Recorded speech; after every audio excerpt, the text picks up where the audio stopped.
Hello everyone, and welcome back in Shadow of Truth Stories. I know many of you use this videos to fall asleep, so before you drift off, leave a comment letting me know where you are listening from. If you like these videos, please leave like and subscribe. Our first story today takes us to 1948 in Australia, where a well-dressed, unidentified man was found dead on a beach in a case that has puzzled investigators and enthralled true crime enthusiasts for decades.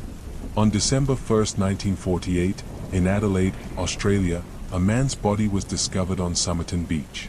He was lying on the sand, propped up against a seawall, with his legs outstretched and his head resting on the wall. He was dressed sharply in a suit and tie, yet he was shoeless. At first glance, the man appeared to be sleeping, but closer inspection revealed he was dead.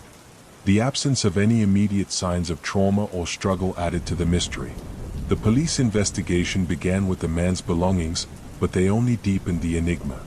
In his pockets were a train ticket to Henley Beach, an unused bus ticket, a pack of juicy fruit gum, cigarettes, and matches.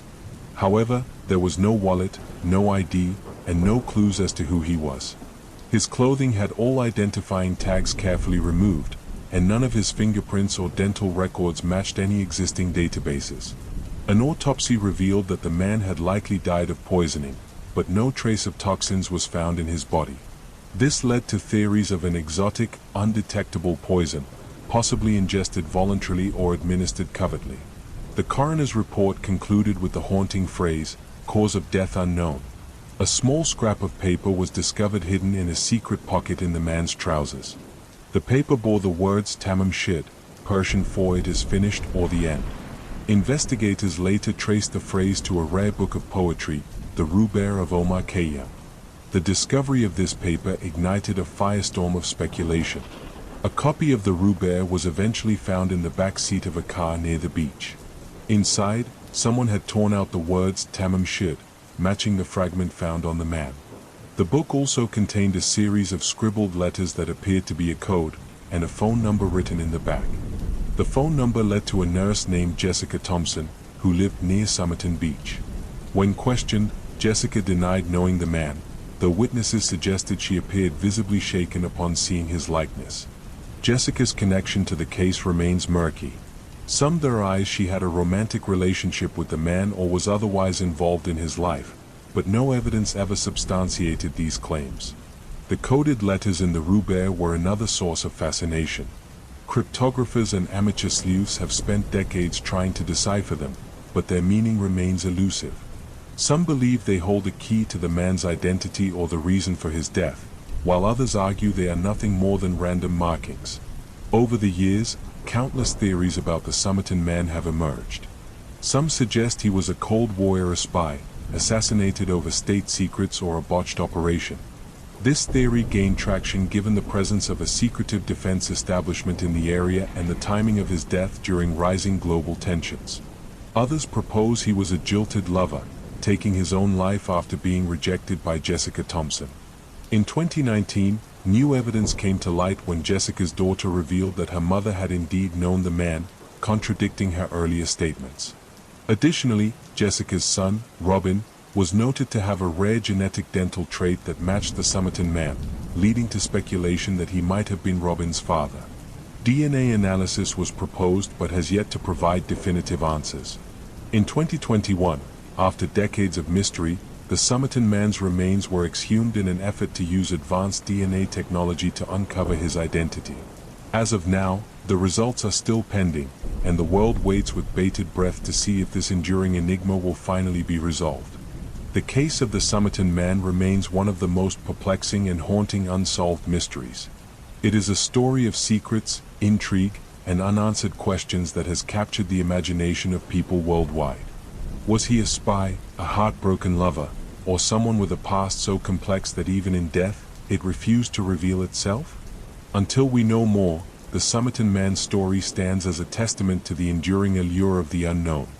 In our next story, we delve into the mysterious and chilling story of the SS Awang Medan, a ghost ship whose crew met an eerie and unexplained fate in the waters of Southeast Asia.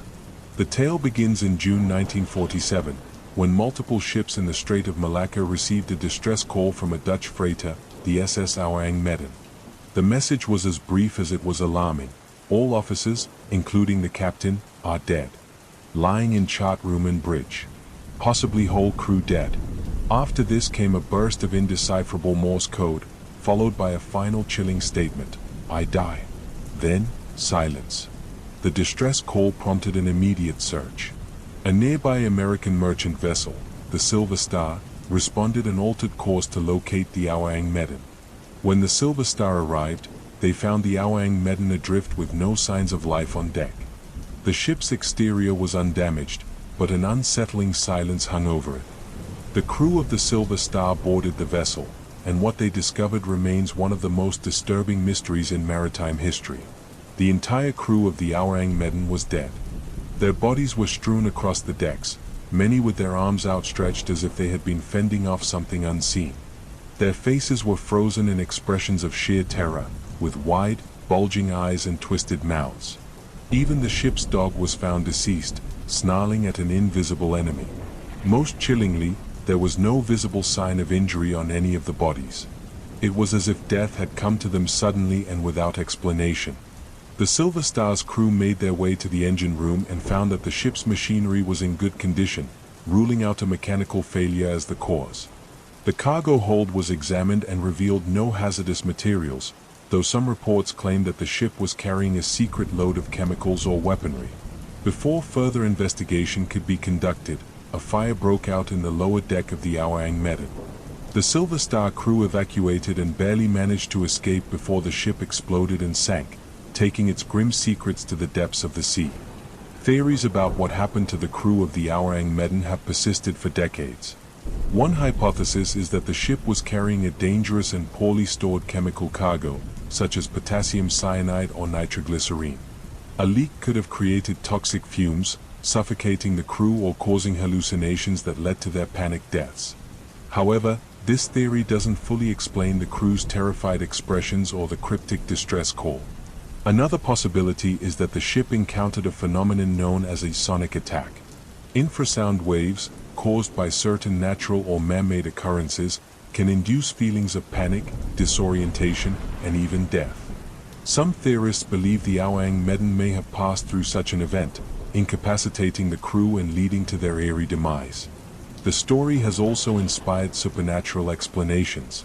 Some claim the Awang Medan was cursed or that the crew fell victim to paranormal forces.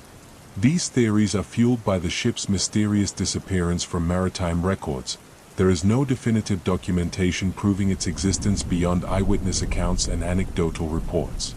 Others suggest the ship was part of a clandestine operation, possibly involving secret military or intelligence cargo. This would explain the lack of official records and the ship's suspicious explosion, which conveniently destroyed any remaining evidence. Skeptics argue that the story of the Awang Medan is nothing more than a maritime legend, exaggerated over time. However, the consistent details across various accounts make it difficult to dismiss entirely. Additionally, similar cases of ghost ships, vessels found adrift with no living crew, lend credence to the idea that something unexplained may have occurred. The Awang Medan remains one of the most chilling and enigmatic ghost ship tales.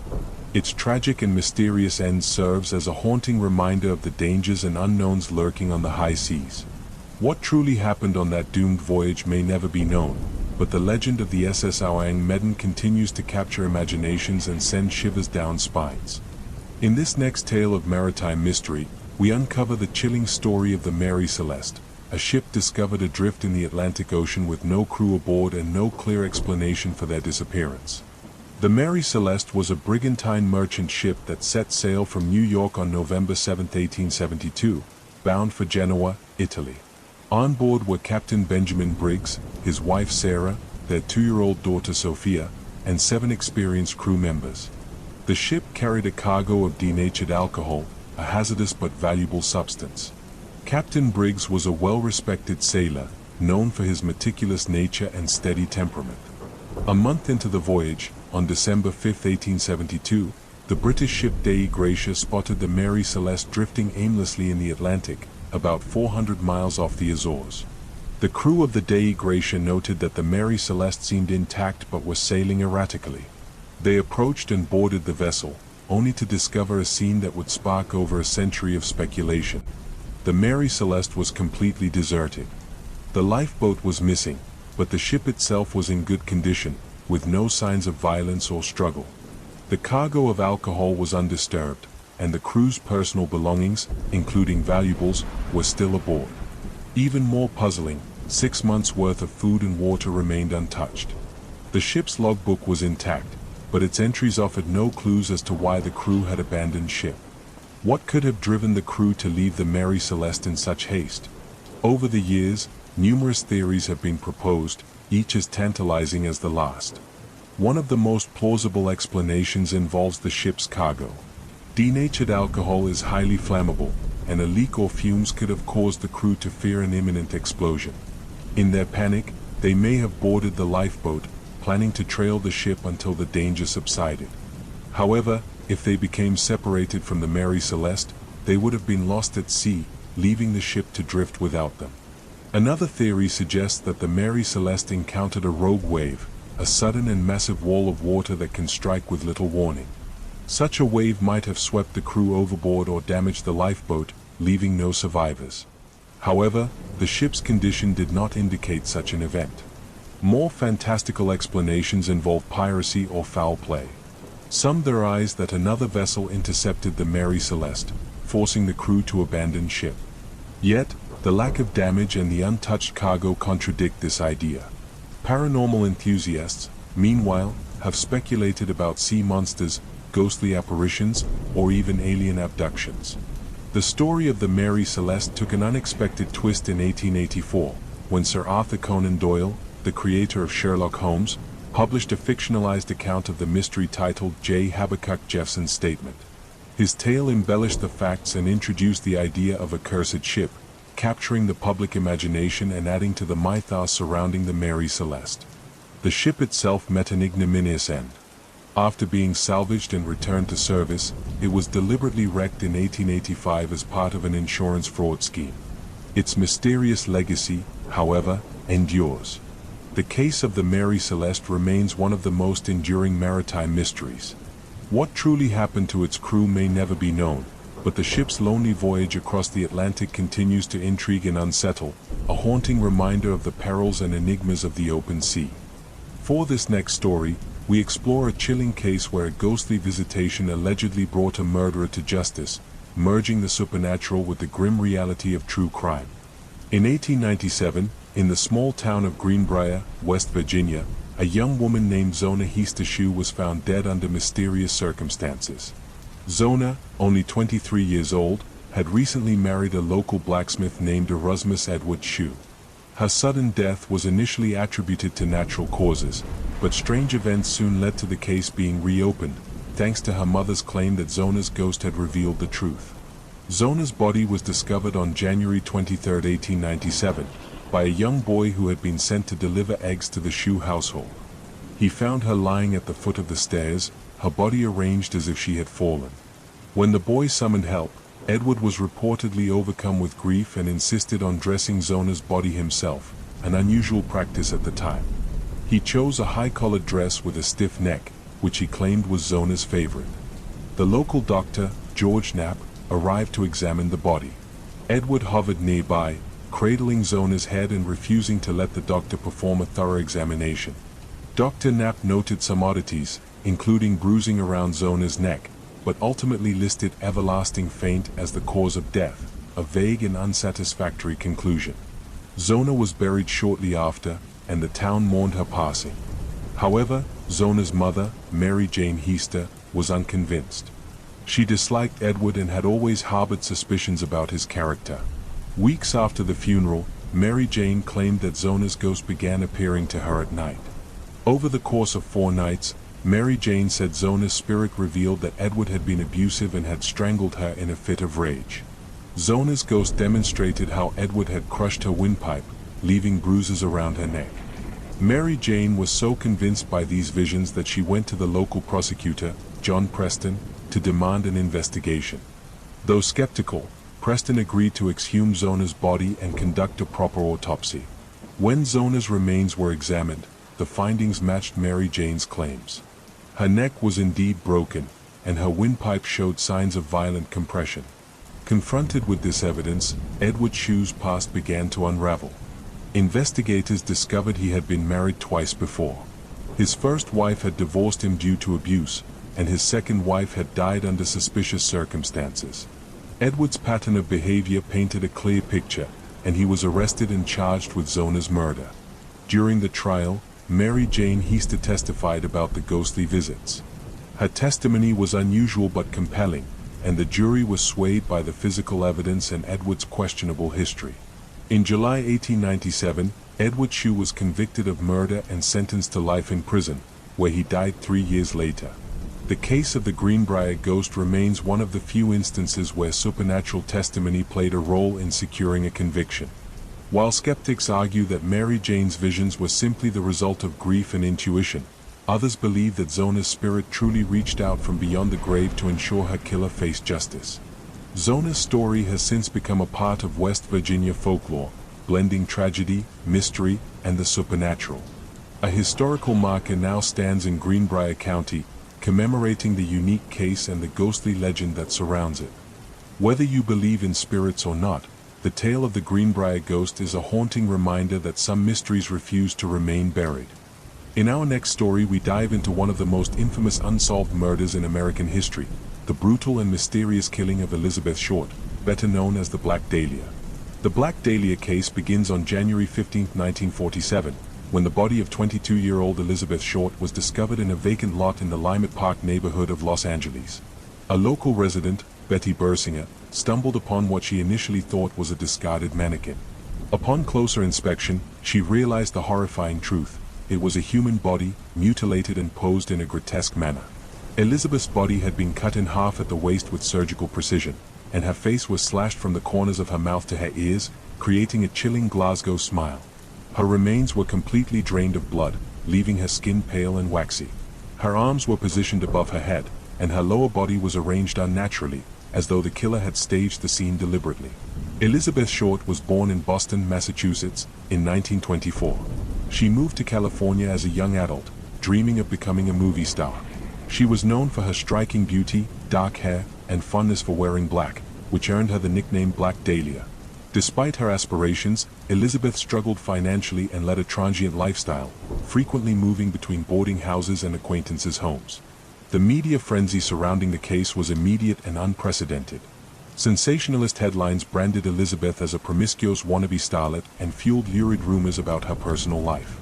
Police received hundreds of tips and confessions, but none led to the true killer. The gruesome details of the crime and the victim's glamorous persona captivated the public, making the Black Dahlia case a symbol of Hollywood's darker underbelly.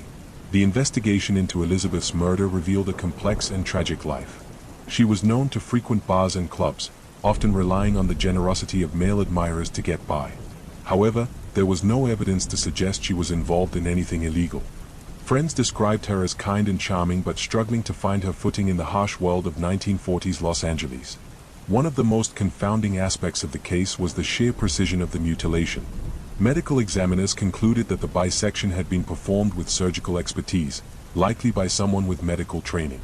This detail led investigators to focus on doctors as potential suspects, but no concrete evidence emerged. A series of cryptic letters sent to the press and police further deepened the mystery. These letters, supposedly from the killer, included taunting messages and items belonging to Elizabeth, such as her birth certificate and photos. The killer signed off as the Black Dahlia Avenger, but investigators could not verify the sender's identity. Over the years, numerous suspects have been proposed, but none have been definitively linked to the crime. One of the most compelling suspects was Dr. George Hodel, a wealthy and enigmatic physician with a sordid past. Hodel's own son, Steve Hodel, a retired lab detective, has spent decades building a case against his father, citing circumstantial evidence, including photos that resemble Elizabeth and his father's proximity to the crime scene. However, no charges have ever been filed. Another theory suggests that Elizabeth's murder was the work of a serial killer. The gruesome and ritualistic nature of the crime bears similarities to other unsolved murders of women in the Los Angeles area during the same period. Yet, no definitive connections have been made. The Black Dahlia case also inspired countless conspiracy theories. Some speculate Elizabeth's murder was part of a larger Hollywood cover-up, involving powerful figures with vested interests in silencing her. Others believe her death was tied to occult practices, given the staging of her body and the bizarre circumstances of her murder. Despite decades of investigation, the Black Dahlia case remains unsolved. Elizabeth Short's tragic death has inspired books, movies, and television shows, cementing her as an enduring symbol of mystery and intrigue. The case also raises important questions about media sensationalism and the treatment of victims, as Elizabeth's life was reduced to a tabloid caricature in the wake of her murder. To this day, the identity of Elizabeth's killer remains a chilling enigma. Was it a scorned lover, a sadistic predator, or someone with a deeper motive? The truth, buried in the shadows of post-war Los Angeles, may never fully come to light.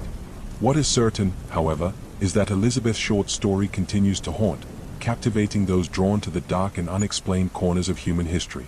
In this story, we unravel the haunting mystery of the Sodder children, a case of fire, unanswered questions, and a family's decades-long search for truth. On Christmas Eve, 1945, the Sodder family of Fayetteville, West Virginia, was celebrating the holiday. George and Jenny Sodder lived in a modest two-story home with 9 of their 10 children. That night, the family went to bed, but not all would wake to see Christmas morning. At around 1 a.m., a fire broke out, quickly engulfing the home. George and Jenny managed to escape with 4 of their children. However, 5 of their children, Maurice, Martha, Louis, Jenny, and Betty, were trapped upstairs. George tried desperately to re-enter the house to rescue them. He broke a window, cutting his arm in the process, but was met with flames too intense to penetrate. In a panic, he attempted to retrieve a ladder to climb to the second floor, but it was missing. He then tried to start his trucks to drive closer to the house and climb on top, but inexplicably, neither vehicle would start. Meanwhile, Jenny attempted to call the fire department, but their phone line was dead. Neighbors alerted the fire department, but response times were delayed due to the holiday and a shortage of personnel. By the time help arrived, the house had burned to the ground. Initially, it was assumed that the 5 missing children had perished in the fire. However, a search of the ruins yielded no human remains. Fire experts later stated that even at the high temperatures the fire reached, bones should have been found. The Sodders began to suspect that the fire had been intentionally set as part of a cover-up for something far more sinister. George, an Italian immigrant, was outspoken against Benito Mussolini and the fascist regime in Italy, leading to friction with some members of the local Italian-American community. A stranger had visited the home a few months before the fire, commenting on how their house's fuse box would cause a fire someday. Another man had threatened George, stating that his anti-Mussolini sentiments would bring harm to his family. Adding to the mystery, Jenny found strange evidence in the rubble. She discovered a hard rubber object resembling a pineapple bomb, suggesting the fire might have been started deliberately. Neighbors also reported seeing a strange car parked along the road near the Sodder home on the night of the fire. Over the years, the Sodders received chilling clues that their children might still be alive. A woman in a nearby town claimed to have seen the missing children in a car the morning after the fire. Another tip came from a waitress who believed she had served them at a diner, accompanied by 2 unfamiliar adults. In 1949, George and Jenny hired a private investigator and paid to have the site excavated. The investigator uncovered small pieces of human vertebrae, but experts determined they did not belong to the missing children. Additionally, the bones showed no evidence of fire exposure, raising further doubts about the children's fate. One of the most mysterious pieces of evidence came in 1967 when Jenny received a photograph in the mail. It was a picture of a young man who bore a striking resemblance to her son Louis, one of the missing children.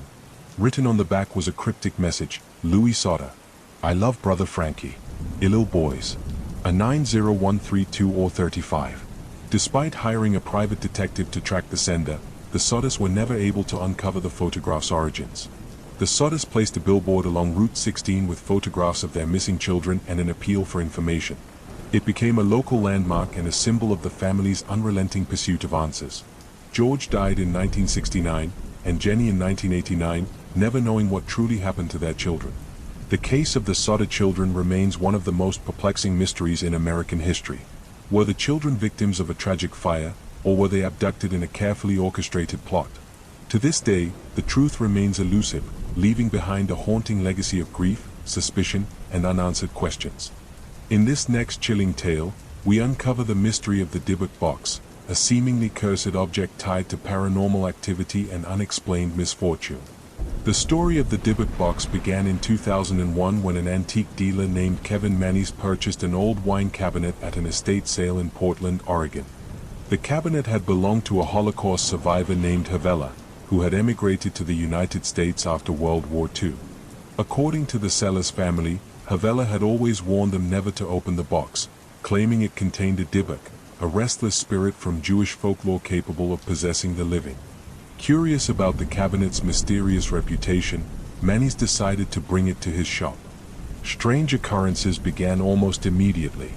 Manis reported that the shop was filled with a strange, overpowering smell of cat urine, even though no animals were present. Lights flickered uncontrollably, and the cabinet's doors seemed to open on their own. Soon after, Manis had a terrifying dream in which he was attacked by a demonic figure, and upon waking, he found mysterious bruises and scratches on his body. Despite these eerie events, Manis decided to gift the box to his mother as a birthday present. On the same day she received the gift, Manis's mother suffered a severe stroke. Convinced the cabinet was cursed, Manis retrieved it and tried to sell it to another buyer. However, each subsequent owner reported a series of strange and disturbing experiences. Jason Haxton, a curator at a medical museum in Missouri, eventually acquired the dibuk box. Haxton, a skeptic by nature, initially dismissed the stories as superstition. However, he soon began experiencing severe health problems, including sudden rashes, coughing fits, and a sense of suffocation. He also claimed to witness shadowy figures in his home and have vivid nightmares of an old, terrifying woman. Haxton, desperate to rid himself of the box, reached out to rabbis and paranormal experts for advice. They recommended sealing the box and burying it in a remote location. Haxton complied, but not before documenting his experiences and writing a book about the ordeal.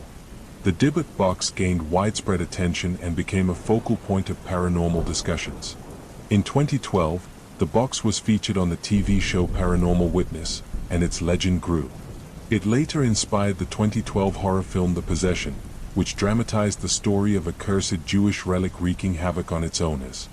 By this point, the dibuk box had become infamous in the world of haunted objects.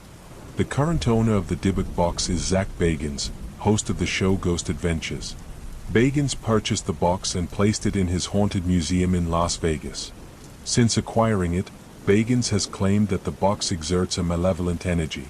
Visitors to the museum have reported feeling nauseous, faint, or overwhelmed when near the box. In one particularly dramatic incident, musician Post Malone visited the museum and reportedly touched the box. Soon after, he experienced a string of misfortunes, including a near-fatal plane emergency and a car accident. Skeptics argue that the dibuk box legend is nothing more than a hoax. In 2021, Kevin Manis admitted in an interview that he had fabricated parts of the story when he first sold the box on eBay. However, this revelation hasn't stopped believers from pointing to the strange and consistent reports from those who have encountered the box. Whether it is truly cursed or a product of suggestion and coincidence, the dibuk box has cemented itself as one of the most infamous haunted objects in modern lore. The dibuk box remains on display at Zach Bagans' Haunted Museum, drawing visitors eager to confront its eerie reputation. Whether you believe in curses or not, its story continues to fascinate and terrify, a reminder of humanity's enduring fascination with the unknown. In this next story, we explore a baffling case of a young man who seemingly vanished into thin air, leaving behind a trail of questions but no answers. On the night of March 31, 2006, Brian Schaffer, a 27-year-old medical student at Ohio State University, decided to celebrate the beginning of spring break with his friends. Brian, described as charismatic and ambitious, was close to his family and had a promising future ahead of him. But what began as a night of fun ended in one of the most perplexing disappearances in modern history. Brian and his friend Clint Florence started the evening by bar hopping in Columbus, Ohio. They eventually ended up at the Ugly Tuna Se Leona, a popular college hangout near the OSU campus. Surveillance footage from the bar captured Brian around 1:55 a.m., chatting and smiling with two women near the escalator leading to the bar's entrance.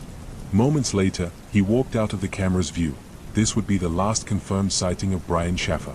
As the night wound down, Clint and another friend, Meredith Reed, searched for Brian to head home, but he was nowhere to be found. They assumed he had left on his own or found another way home.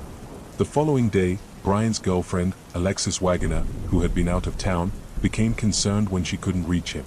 Brian had been planning to propose to Alexis on a trip to Miami just days later, making his silence all the more unusual. When Brian failed to show up for his flight, his family and friends knew something was wrong. Police began an extensive search, combing through surveillance footage, questioning patrons and staff, and even using search dogs to trace his scent. Yet, there was no sign of Brian. The most puzzling aspect of the case was the surveillance footage from the ugly tuna sailor owner. While cameras clearly showed Brian entering the bar, there was no footage of him leaving. The bar's only 2 exits were under constant surveillance, and Brian's image never appeared on the tapes again. It was as if he had simply vanished. Investigators considered several theories. One possibility was that Brian had exited the bar through a back service door, which led to a construction site. If Brian had wandered into the site, he might have fallen or become trapped. However, an extensive search of the area revealed no trace of him. Another theory was that Brian had deliberately disappeared.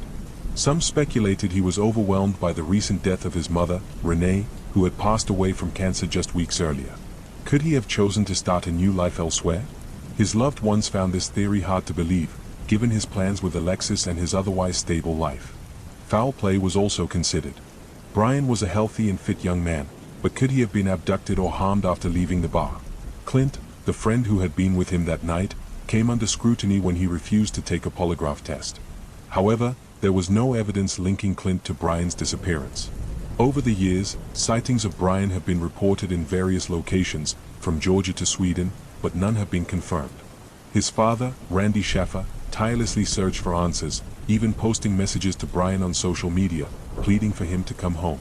Tragically, Randy died in 2008 after being struck by a falling tree during a storm, leaving Brian's remaining family to continue the search for closure.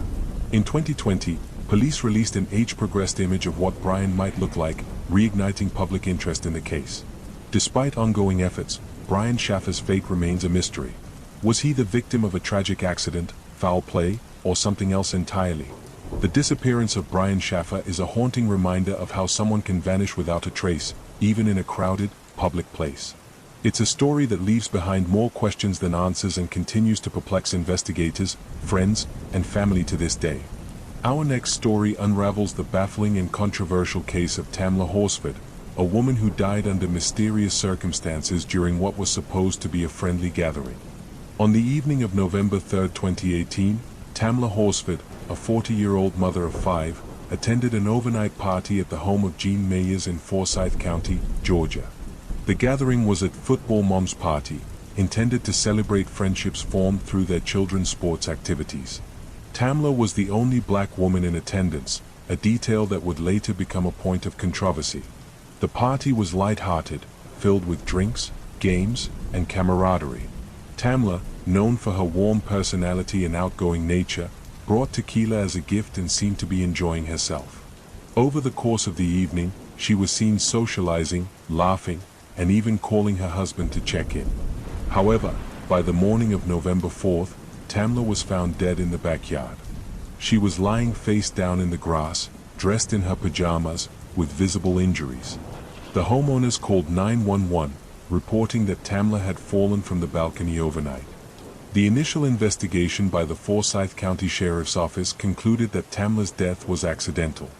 Authorities stated that she had likely fallen while intoxicated, noting a blood alcohol level of 0.238, nearly 3 times the legal driving limit.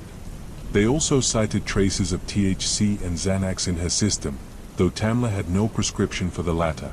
Despite the official ruling, Tamla's family and friends raised serious questions about the circumstances surrounding her death.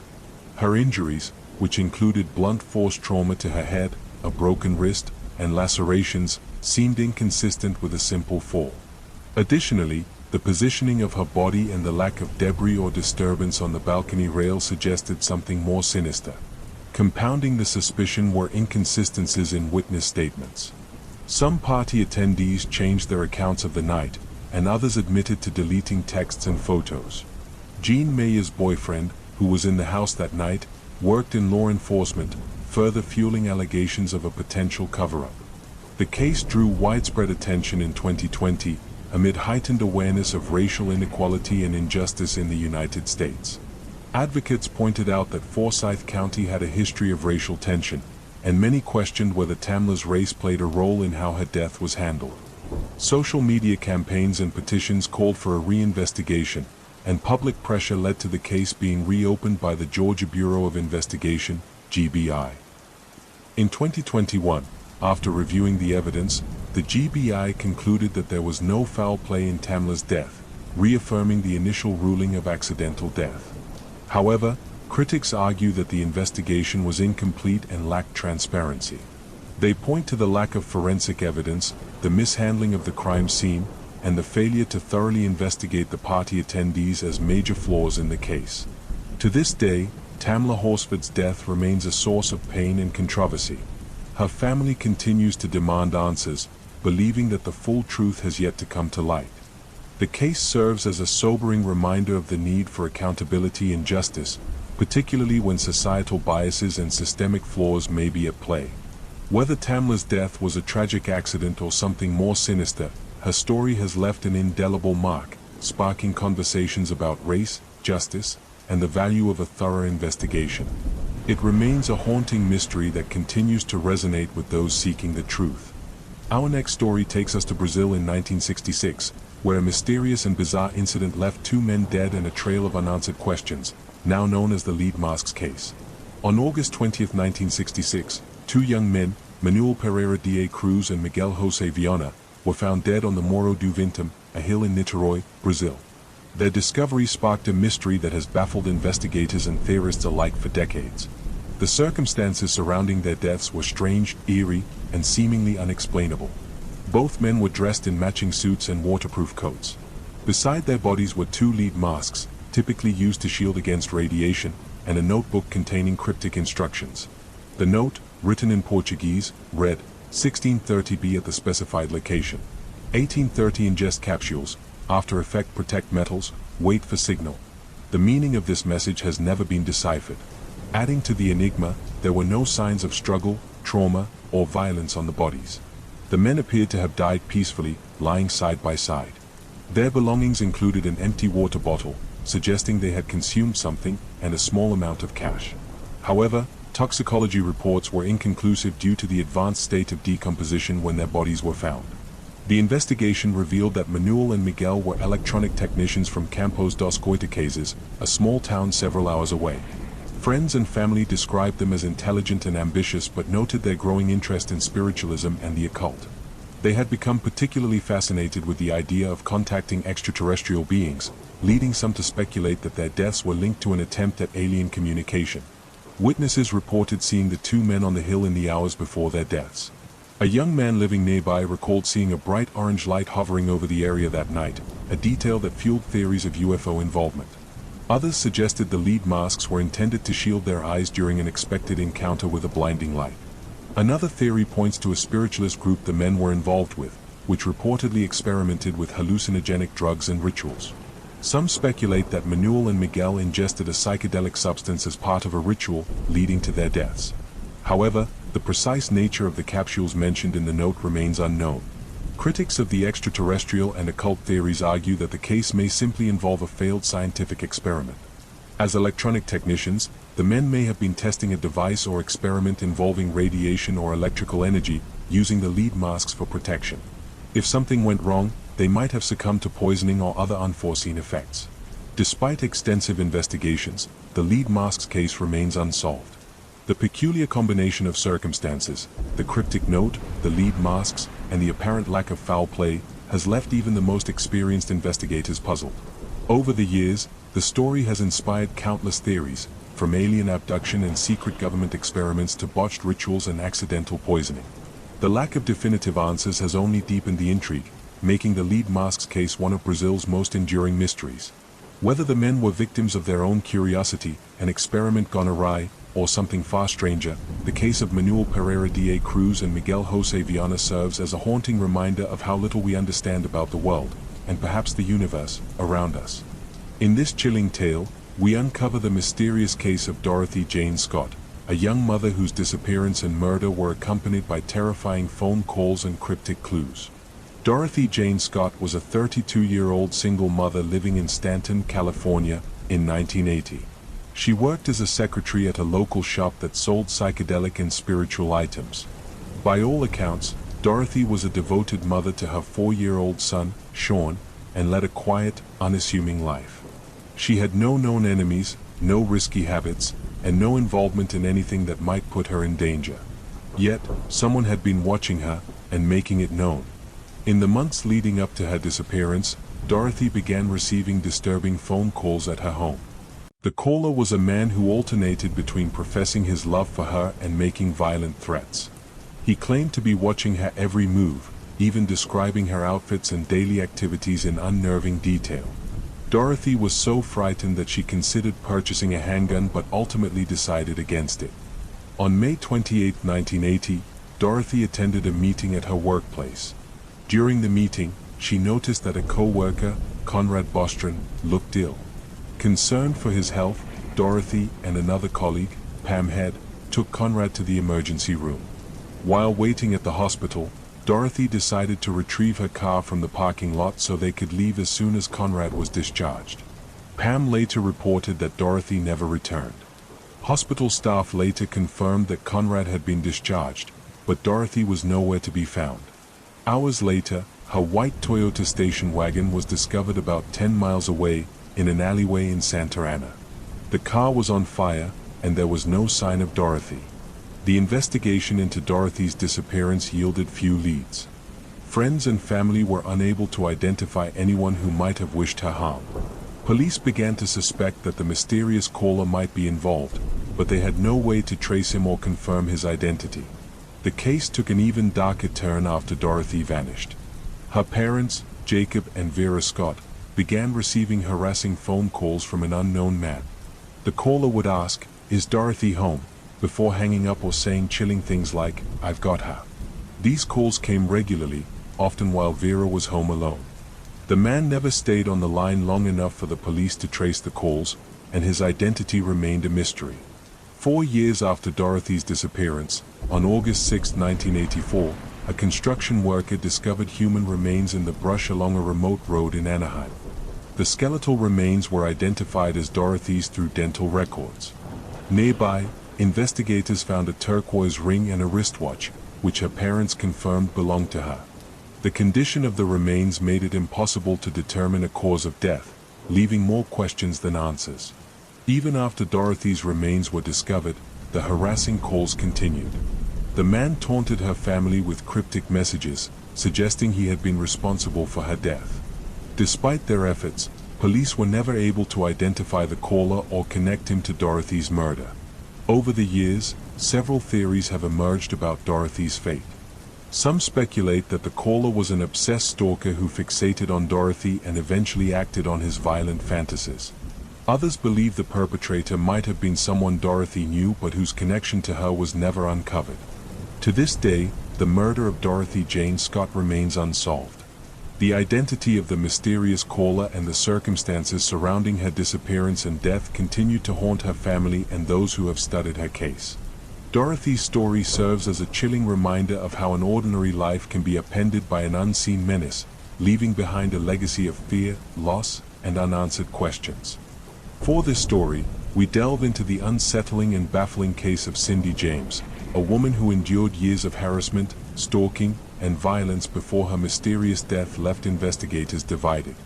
Cindy James was a 44-year-old nurse living in Richmond, British Columbia. By all accounts, she was kind, intelligent, and well-liked. However, beginning in 1982, her life descended into a nightmare. Cindy reported receiving anonymous threatening phone calls, letters, and visits from an unseen stalker. The harassment ranged from eerie whispers over the phone to explicit threats against her life. Cindy initially sought help from the police, but the stalker's tactics escalated. Windows in her home were smashed, strange noises were heard at night, and dead cats were found in her yard. On one occasion, she discovered her porch lights shattered and a note that read, "You're dead." Terrified, Cindy moved to a new home, changed her phone number, and even hired a private investigator, but the harassment followed her. The private investigator, Ozzy Caban, became deeply concerned about Cindy's safety. He once arrived at her house to find her lying unconscious in her garage, with a nylon stocking tied tightly around her neck. Cindy claimed that she had been attacked but could not describe her assailant. Caban began to suspect that Cindy might know more about her stalker than she was letting on. Over the next several years, Cindy was found in increasingly dangerous and bizarre situations. On one occasion, she was discovered unconscious in a ditch, covered in bruises and suffering from hypothermia. Her hands and feet were bound, but she had no memory of how she ended up there. Despite these incidents, investigators found no evidence of an intruder or attacker, leading some to question whether Cindy's claims were real or the product of psychological distress. Cindy's family and friends remained divided. Some believed she was the victim of a sadistic stalker who was tormenting her to the point of mental collapse. Others suspected that Cindy was staging the attacks herself, possibly as a cry for help or as part of a psychological disorder. The nightmare reached its climax on May 25, 1989, when Cindy disappeared. Her car was found abandoned in a parking lot, with groceries and a wrapped gift in the back seat. Blood was smeared on the driver's side door, and personal items were scattered on the ground. 2 weeks later, on June 8, Cindy's body was discovered in the yard of an abandoned house. She was lying on her side, with her hands and feet bound and a nylon stocking wrapped around her neck. An autopsy revealed that she had died from an overdose of morphine and other sedatives. Strangely, the coroner determined that Cindy had likely died the same day she disappeared, despite her body being found 2 weeks later. Cindy's death raised more questions than answers. Police were unable to determine how she could have tied herself up in such a way after administering a lethal dose of drugs. Yet, there was no evidence to suggest anyone else was involved. The official ruling on her death was undetermined, leaving open the possibility of suicide, accidental death, or foul play. Over the years, Cindy's case has inspired heated debate. Those who believe she was a victim point to the years of harassment and threats as evidence that she was targeted by a cunning and sadistic stalker. Skeptics argue that Cindy's history of reported attacks and her mental health struggles suggest she may have staged the incidents, culminating in her death by suicide. The case of Cindy James remains one of Canada's most perplexing unsolved mysteries. Was she the victim of an elusive predator, or was her greatest tormentor herself? Cindy's story serves as a haunting reminder of how the boundaries between reality and perception can blur, leaving behind a legacy of fear, suspicion, and unanswered questions. Our next story explores the eerie and enigmatic lives of June and Jennifer Gibbons, twins whose bond was so intense and mysterious that it defied explanation and ended in tragedy. Born on April 11, 1963, in Barbados and raised in Wales, June and Jennifer Gibbons were inseparable from birth. As the only black children in their community, they faced intense racism and bullying, which only strengthened their unique connection. The twins developed an elaborate private language, incomprehensible to others, and gradually withdrew from the world around them. By adolescence, they had become almost entirely silent in public, earning the nickname the Silent Twins. Their bond was far from idyllic. Observers noted that their relationship was often marked by extreme love and extreme hatred. The twins would mirror each other's movements, speak in a rapid, shared dialect, and write identical things in their diaries. Yet, they were also locked in a psychological struggle, with each twin seemingly trying to dominate the other. Despite their isolation, the twins channeled their creativity into writing. They dreamed of becoming famous authors and spent hours crafting elaborate stories. Their novels, often dark and disturbing, reflected their inner turmoil. For example, one story involved a young man who had a dog's heart implanted in his chest, leading him to commit horrific crimes. Although the twins self-published their works, they received little recognition. As they grew older, June and Jennifer began to act out in destructive ways. They engaged in petty theft, vandalism, and even arson, culminating in their arrest in 1981 after setting a series of fires. Declared a danger to society, they were sentenced to indefinite detention at Broadmoor Hospital, a high-security psychiatric facility in England. Life at Broadmoor was bleak. The twins were heavily medicated and kept apart from one another for much of their time there, which only deepened their despair. During this period, their writings grew darker, revealing their inner struggles and mutual resentment. Jennifer wrote in her diary, "We have become fatal enemies in each other's eyes. We feel the irritating, deadly rays come out of our bodies, stinging each other's skin. I say to myself, can I get rid of my own shadow? Impossible or not possible?" In their diaries, the twins began to hint at a chilling pact. one of them would have to die for the other to live a normal life. Jennifer, in particular, appeared resigned to this fate. After 12 years at Broadmoor, the twins were transferred to Caswell Clinic, a lower security hospital. During the move, Jennifer reportedly told June, "I'm going to die." Shortly after their arrival at Caswell, Jennifer fell ill. She was rushed to the hospital and died suddenly at the age of 29. The cause of death was acute myocarditis, an inflammation of the heart. There were no signs of foul play, drug overdose, or trauma. Her death was as inexplicable as her life. Following Jennifer's death, June began to open up to the world. She reconnected with her family, started speaking freely, and even expressed a desire to live a normal life. Her transformation only deepened the mystery of their relationship and Jennifer's sudden death. Was Jennifer's demise the fulfillment of their pact, a psychosomatic response to years of turmoil, or something even stranger? June has since lived a quiet life, reflecting on her past but rarely speaking publicly about the events that defined her and her sister's existence. The story of the silent twins remains one of the most unsettling psychological mysteries, raising questions about identity, codependence, and the power of the human mind. The tale of June and Jennifer Gibbons is as haunting as it is fascinating, a story of isolation, creativity, and a bond so profound that it seemed to transcend life and death. In this chilling tale, we explore one of England's most perplexing mysteries, a gruesome discovery in an ancient tree that has haunted investigators for decades. On April 18, 1943, 4 boys were wandering through Hagley Woods near Birmingham, England, searching for bird nests. In the hollow of an old WYCH elm tree, they stumbled upon something horrifying, a human skull. Initially thinking it belonged to an animal, one of the boys soon noticed it had human teeth. Panicked, they fled the scene but eventually told their parents, who alerted the police. When investigators arrived, they discovered the partial skeleton of a woman stuffed into the hollow trunk of the tree. The remains were clothed in rags, and a piece of taffeta was found lodged in her mouth, suggesting she may have been suffocated. A hand was found buried nearby. Forensic analysis revealed that the woman had likely been dead for 18 months to 2 years, placing her death around 1941. She was estimated to be between 35 and 40 years old, about 5 feet tall, with irregular teeth and light brown hair. Despite extensive efforts, police were unable to identify the woman. The case became even more baffling when strange graffiti began appearing around the area. In white chalk, someone wrote, "Who put Bella in the WYCH elm?" The messages, often appearing in prominent locations, hinted that someone knew more than they were letting on. The name Bella became associated with the victim, though her true identity remains a mystery. As the investigation continued, several theories emerged, each more bizarre than the last. One of the most prominent theories suggested that Bella was a spy during World War II. According to this theory, she may have been killed after a mission went awry. This idea gained traction in 1953 when an informant claimed that a German spy ring had operated in the area during the war and that Bella was involved.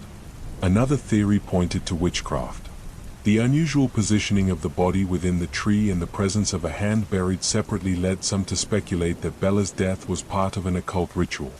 In folklore, burying a body in a tree was believed to trap its spirit, and the location of the discovery, Hagley Woods, was rumored to have a history of pagan practices. Others have suggested that Bella may have been a victim of personal betrayal or revenge.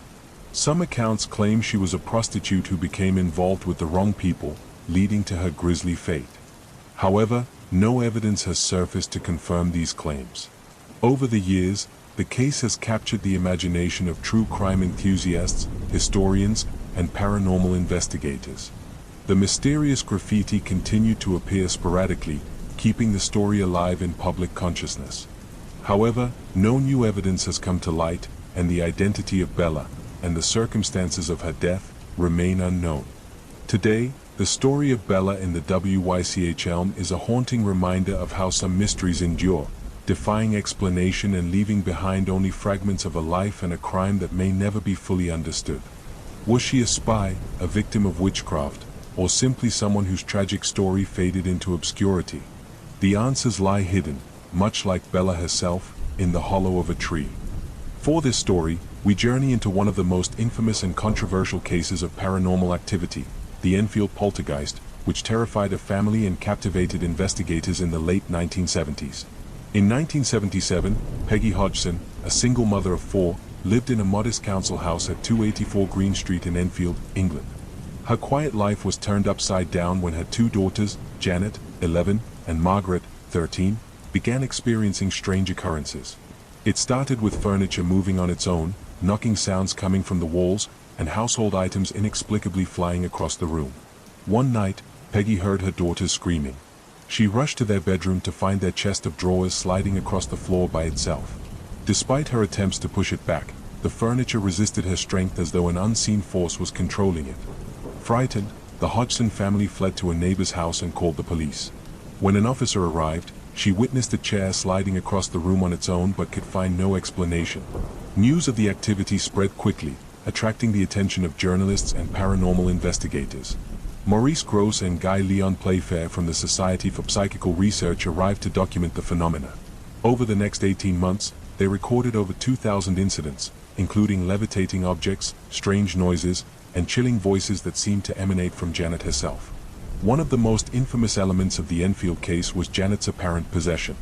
The 11-year-old began speaking in a gruff, male voice, claiming to be a man named Bill Wilkins. Through Janet, Bill described his death in the house years earlier, saying he had died of a hemorrhage in an armchair. This claim was later corroborated by the house's previous owner, who confirmed that a man named Bill Wilkins had died in that exact manner. The phenomena grew more disturbing as Janet was reportedly levitated from her bed, thrown across the room, and even photographed mid-air by investigators. These images, though widely publicized, became a point of contention, with skeptics arguing they looked more like Janet jumping than levitating. Janet later admitted to faking a few incidents but insisted that the majority of the activity was genuine. As the case gained notoriety, skeptics and believers clashed over its authenticity. Skeptics argued that the events were nothing more than pranks by attention-seeking children or the result of mass hysteria. Believers, however, pointed to the sheer volume of witnesses, including journalists, police officers, and neighbors, as evidence of something truly paranormal. The activity eventually subsided in 1979, leaving behind a legacy of unanswered questions. Janet later admitted that while some events were exaggerated, she and her family experienced things they could not explain.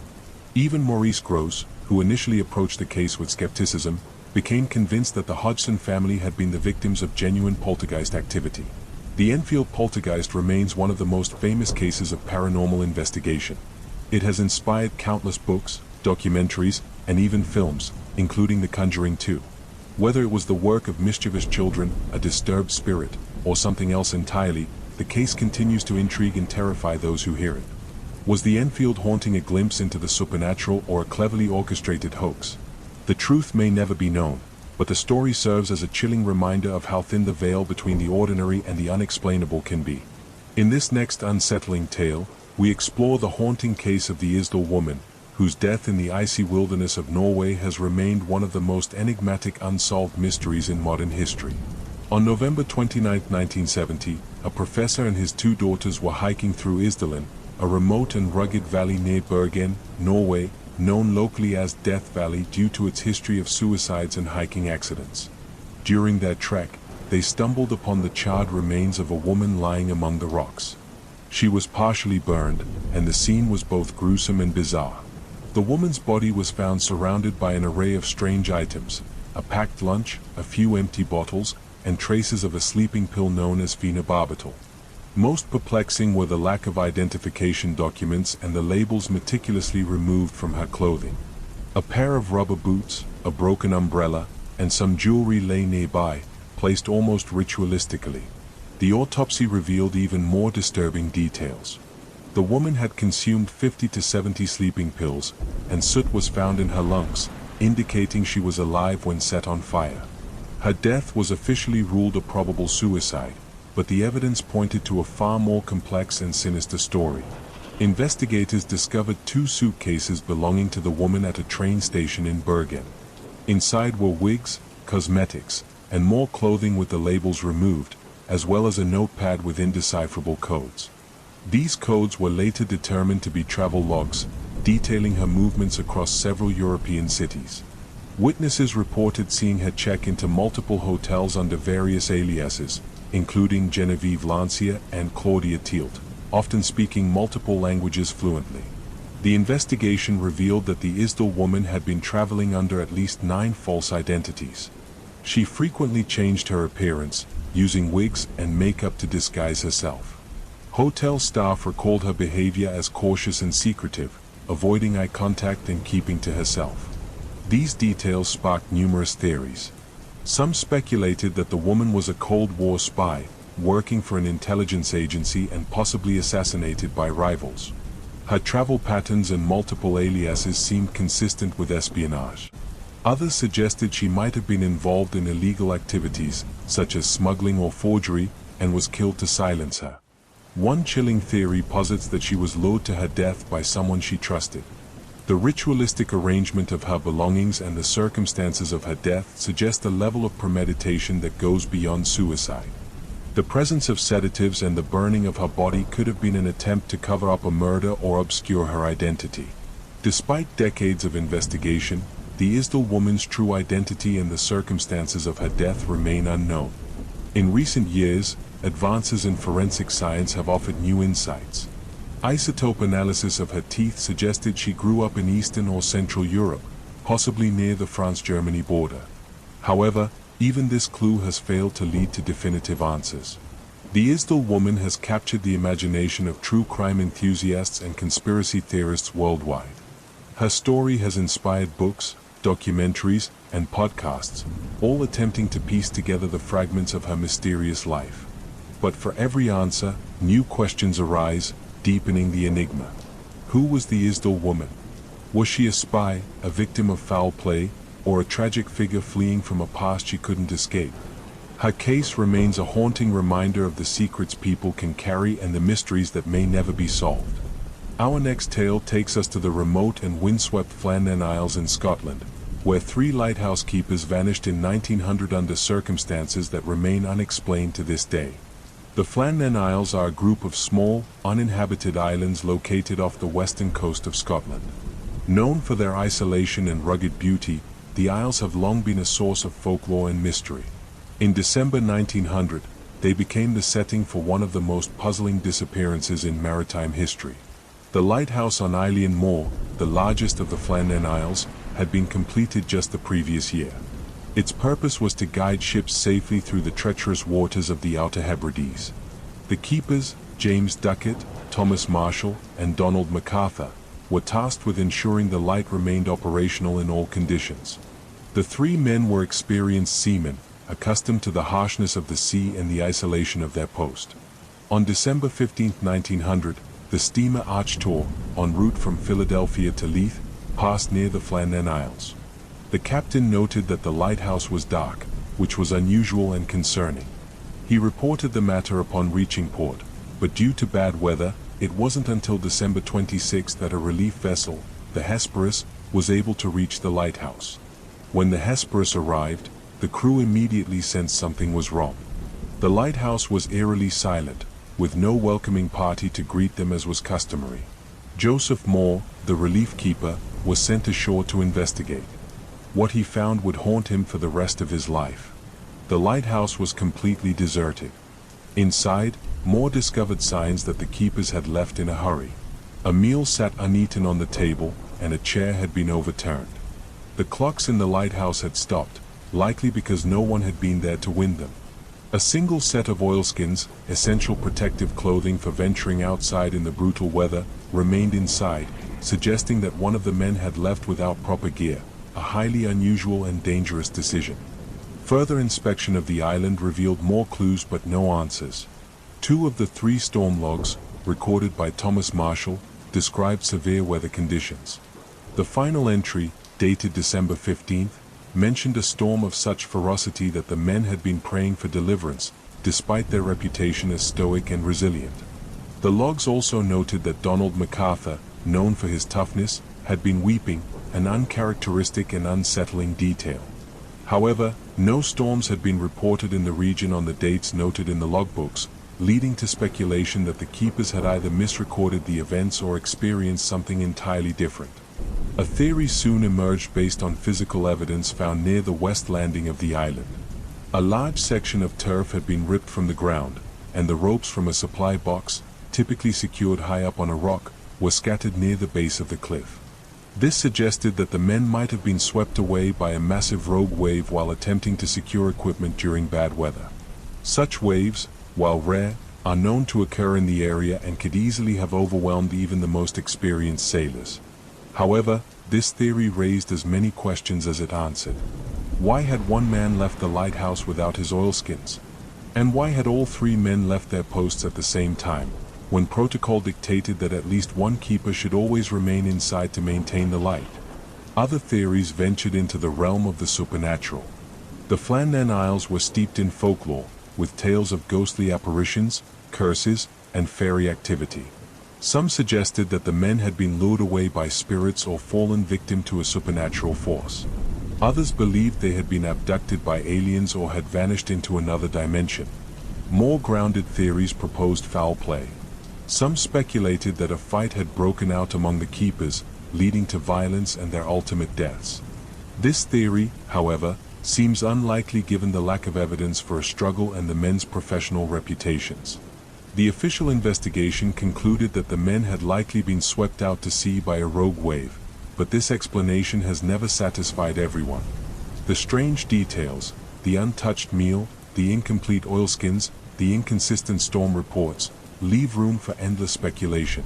The mystery of the Flannan Isles lighthouse keepers has inspired countless books, poems, and films, including the 2019 psychological thriller The Lighthouse, which draws loosely on the story.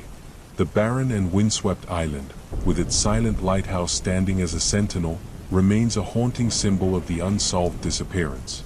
Over a century later, the fates of James Duckett, Thomas Marshall, and Donald MacArthur continue to captivate the imagination.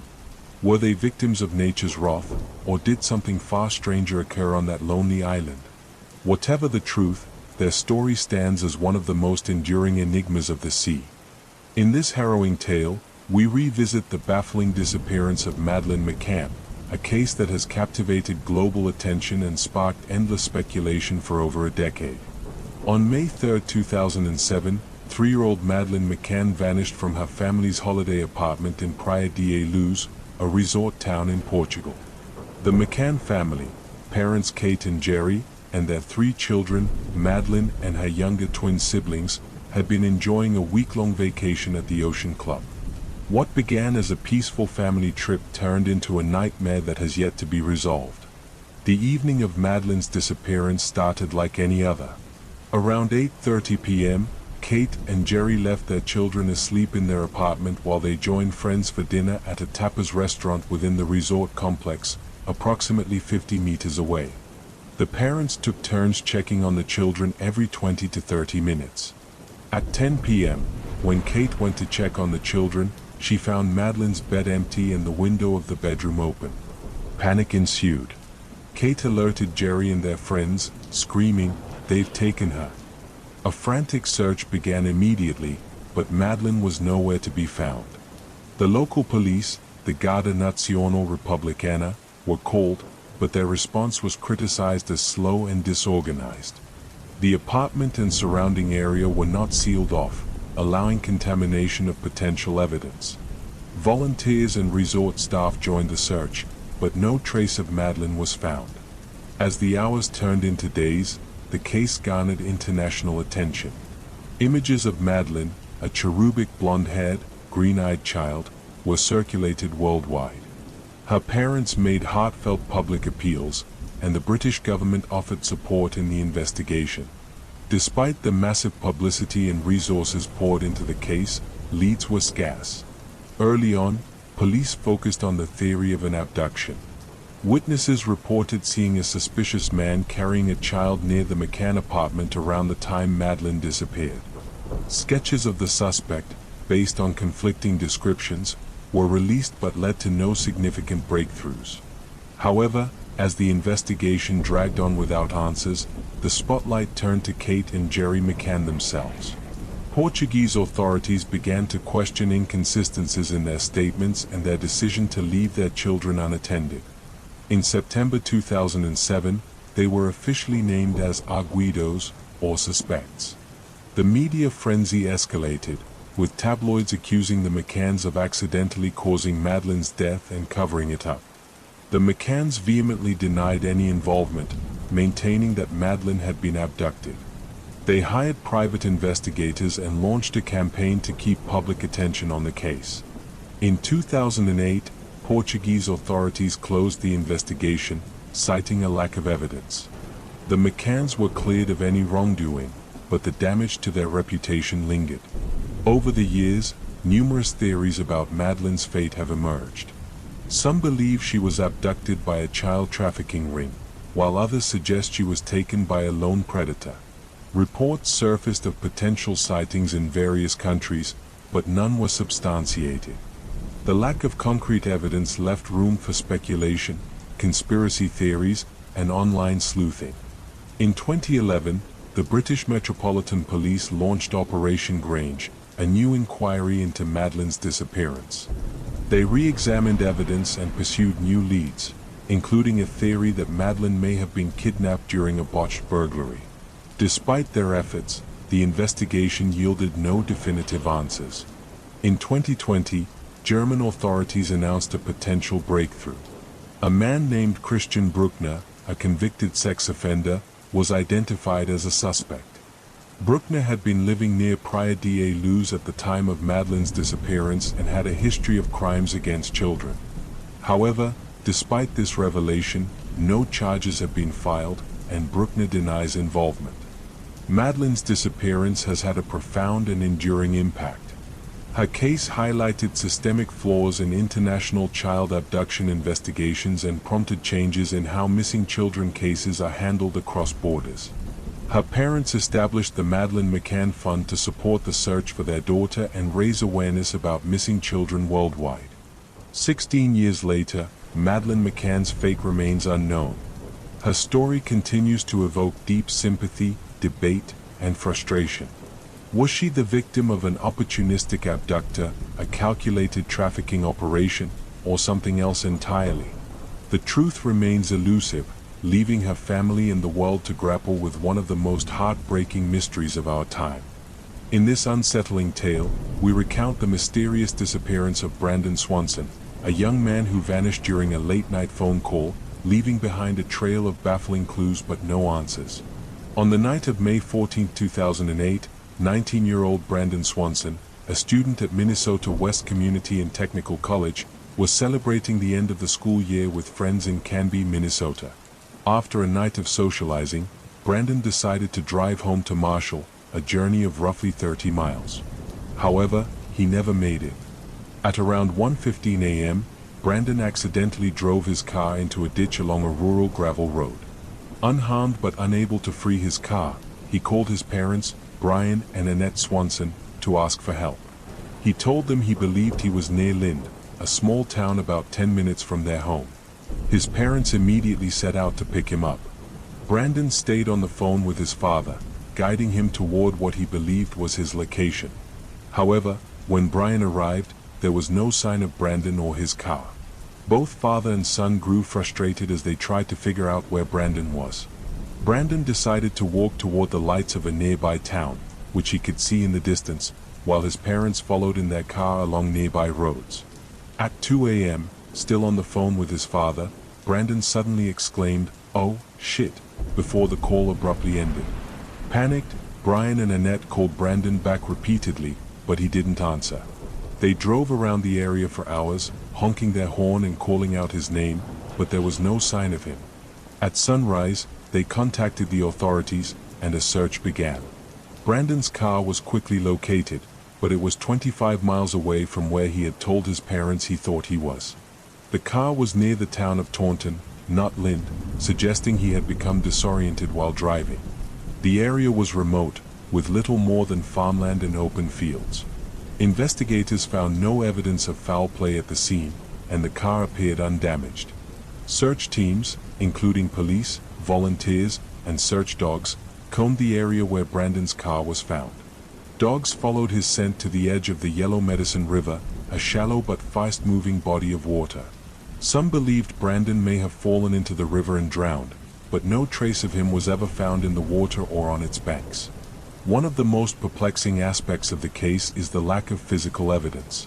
Despite extensive searches, there were no footprints, clothing, or personal items to suggest where Brandon might have gone after the phone call ended. If he had drowned in the river, his body or belongings would likely have surfaced over time, but none were ever recovered. Over the years, theories about Brandon's disappearance have proliferated. One possibility is that he became disoriented while walking in the dark and succumbed to hypothermia, a plausible outcome given the cool temperatures that night. However, this theory doesn't explain why no remains have ever been found, even after repeated searches. Another theory suggests Brandon may have fallen into an unmarked well, cistern, or sinkhole, which are common in rural areas and can be difficult to locate. Such an accident could explain the lack of evidence, as his body might be hidden beneath the ground. However, searches of the area have yet to uncover any such hazards. Some speculate that Brandon may have been the victim of foul play, though there is no evidence to support this. The remote location and lack of witnesses make this theory difficult to investigate, leaving it as pure conjecture. Brandon's disappearance has had a lasting impact on his family and community. His parents have become advocates for missing persons legislation, pushing for laws that improve search and rescue procedures. In 2009, the state of Minnesota passed Brandon's Law, requiring law enforcement to take immediate action when an adult is reported missing, even if there is no evidence of foul play. More than 15 years later, Brandon Swanson's fate remains a mystery. His case is a haunting reminder of how easily someone can vanish, even in the modern age. What happened that night along the gravel roads of rural Minnesota? Did Brandon fall victim to an accident, or is there something more sinister behind his disappearance? The truth remains elusive, leaving his family and the world to wonder. In this chilling tale, we revisit the infamous case of Eliza Lamb, a young woman whose eerie disappearance and tragic death in 2013 sparked global fascination and countless theories. Eliza Lamb, a 21-year-old Canadian college student, arrived in Los Angeles in January 2013 as part of a solo trip along the West Coast. Described by friends and family as bright and outgoing, Eliza also struggled with bipolar disorder and depression, which she openly discussed on her Tumblr blog. Her journey brought her to the Cecil Hotel, a budget accommodation in downtown Los Angeles with a dark history of crime, suicides, and alleged paranormal activity. Eliza checked into the hotel on January 28 and was initially assigned to a shared room. However, after complaints from her roommates about her erratic behavior, she was moved to a private room.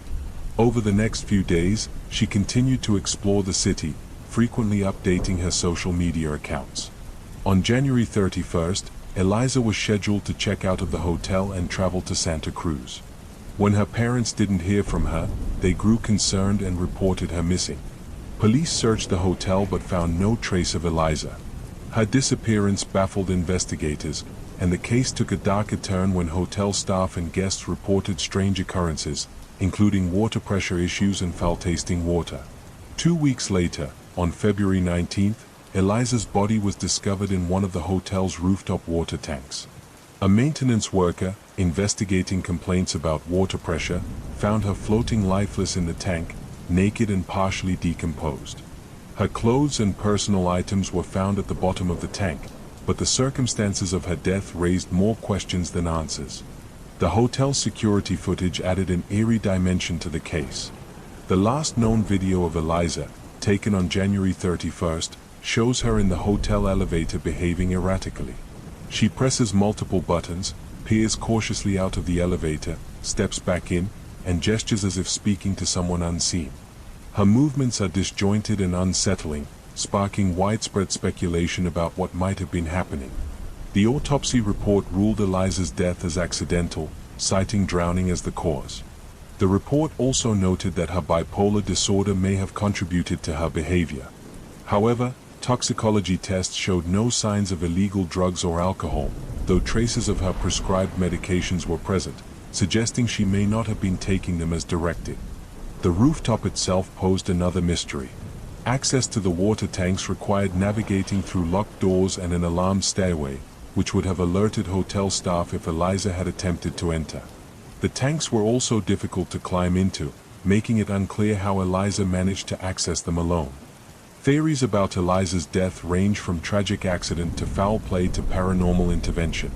Some believe she may have been experiencing a manic episode, leading her to climb into the tank in a state of confusion. Others suspect that she was the victim of foul play, pointing to the hotel's history of violence and its reputation as a haven for transient residents. Paranormal enthusiasts suggest Eliza may have been influenced by malevolent forces within the hotel, drawing parallels to its dark history and its alleged connection to serial killer Richard Ramirez, who had stayed there in the 1980s. The release of the Netflix documentary Crime Scene: The Vanishing at the Cecil Hotel in 2021 reignited public interest in the case. The documentary explored the hotel's history, Eliza's mental health, and the viral nature of the elevator footage, offering a deeper but still inconclusive look at the mystery. Eliza Lamb's death continues to captivate and unsettle, a tragic story that raises as many questions as it answers.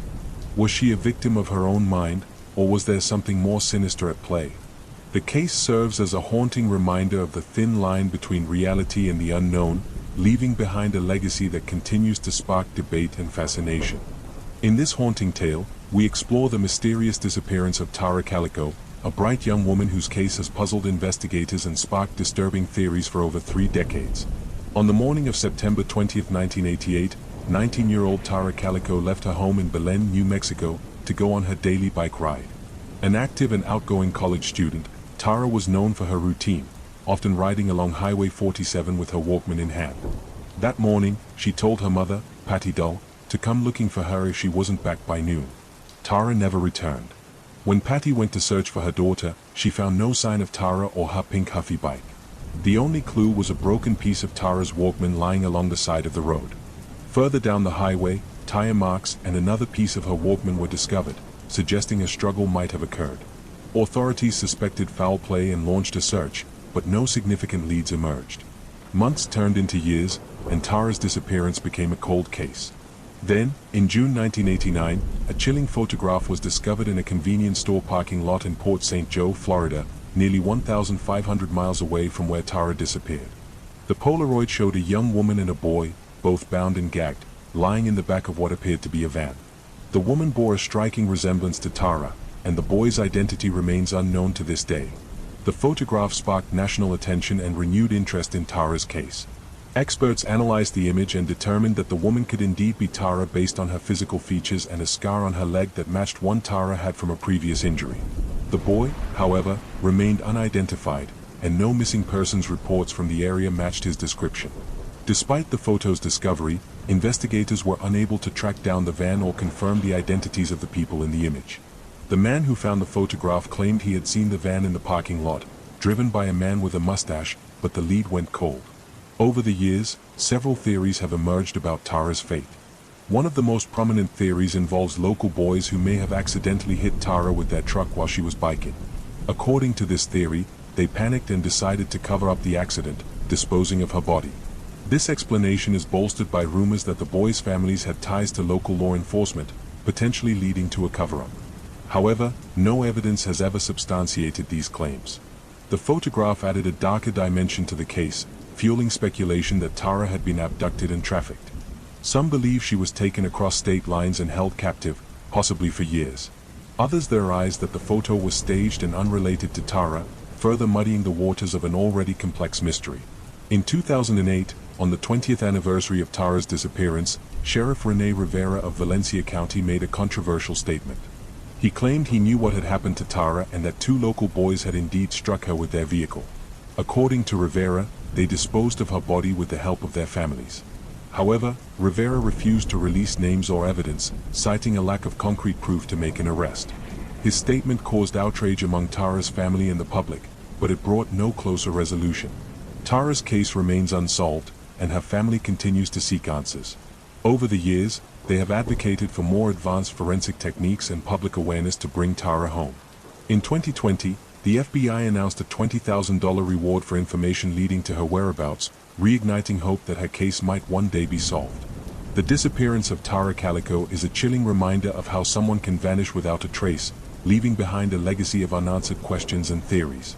Was she the victim of a tragic accident, a calculated abduction, or something even more sinister? The truth remains elusive, but her story continues to haunt and captivate those who hear it. Our next tale takes us to rural Germany in 1922, where a gruesome and perplexing massacre left an entire family dead and a trail of chilling clues that have baffled investigators for over a century. Hinterkaifeck was a small, isolated farmstead located near the Bavarian town of Groben. It was home to Andreas Gruber, his wife Casilia, their widowed daughter Victoria Gabriel, and Victoria's two children, Casilia, 7, and Joseph, 2. The family lived a quiet, uneventful life, until late March 1922, when strange occurrences began to disturb their routine. Andreas Gruber mentioned to neighbors that he had discovered unusual footprints in the snow leading to the house but not away from it. He also heard mysterious noises in the attic and found a strange newspaper on the property, though no one in the household had purchased it. These eerie signs went unexplained, and the family dismissed them as harmless oddities. On the evening of March 31, 1922, the family and their maid, Maria Baumgartner, who had just arrived for her first day of work, were brutally murdered. Each member of the household was bludgeoned to death with a mattock, a tool commonly used on the farm. The bodies of Andreas, Casilia, Victoria, and young Casilia were discovered in the barn, stacked on top of one another and covered with hay. Maria and Joseph were found inside the house, also bludgeoned and concealed under blankets. The scene of the crime was both gruesome and mystifying. There were no signs of a struggle, suggesting the victims were lured to the barn one by one. Disturbingly, investigators determined that the murders had likely occurred late at night, yet the animals on the farm had been fed, and smoke was seen rising from the chimney in the days following the crime. This suggested the killer had remained on the property for several days after the murders, tending to the farm and maintaining a facade of normalcy. The investigation yielded few leads. A bloody mattock was found in the attic, suggesting the killer had hidden there before the murders. However, there were no fingerprints or other definitive evidence to identify the perpetrator. The family had a complicated history, including rumors of an incestuous relationship between Andreas and Victoria, as well as disputes over Victoria's finances. Yet, no motive was ever confirmed. One chilling detail was young Casilia's condition when she was found. It appeared she had survived the initial attack and had pulled out tufts of her hair in agony before succumbing to her injuries. This discovery deepened the horror of the case and highlighted the calculated brutality of the murderer. Theories about the Hinterkaifeck murders have ranged from plausible to outlandish. Some investigators suspected Lorenz Schlittenbauer, a neighbor with ties to the family. Lorenz was rumored to have had a romantic relationship with Victoria and may have been Joseph's biological father. His behavior during the investigation, including his knowledge of the crime scene details before police arrived, raised suspicion. However, no evidence conclusively linked him to the murders. Others speculated that a vagrant or passing soldier committed the crime, though this theory struggled to explain the apparent familiarity the killer had with the farm. The idea of a family member or close associate turned murderer gained traction, but again, no definitive suspect emerged. In the decades since the murders, the case has remained cold, though it continues to fascinate true crime enthusiasts. The isolated location, bizarre circumstances, and eerie details make it one of the most chilling mysteries in modern history. The Hinterkaifeck farm itself was demolished a year after the murders, erasing the physical site of the crime but not its enduring legacy. The story has inspired books, documentaries, and even films, each attempting to piece together the fragments of evidence into a coherent narrative. Was the killer a jilted lover, a deranged outsider, or someone far closer to the family than anyone suspected? The truth remains buried in the past, leaving the Hinterkaifeck murders as a haunting reminder of the darkness that can lurk even in the most secluded corners of the world. In this unsettling story, we revisit the perplexing disappearance of the Soda children, a case that combines tragedy, unanswered questions, and a family's relentless pursuit of the truth. On Christmas Eve 1945, the Soda family home in Fayetteville, West Virginia, was engulfed in flames. George and Jenny Soda lived there with 9 of their 10 children. As the fire raged, George, Jenny, and 4 of their children managed to escape, but 5 children, Maurice, 14, Martha, 12, Louis, 9, Jenny, 8, and Betty, 5, were believed to have perished in the blaze.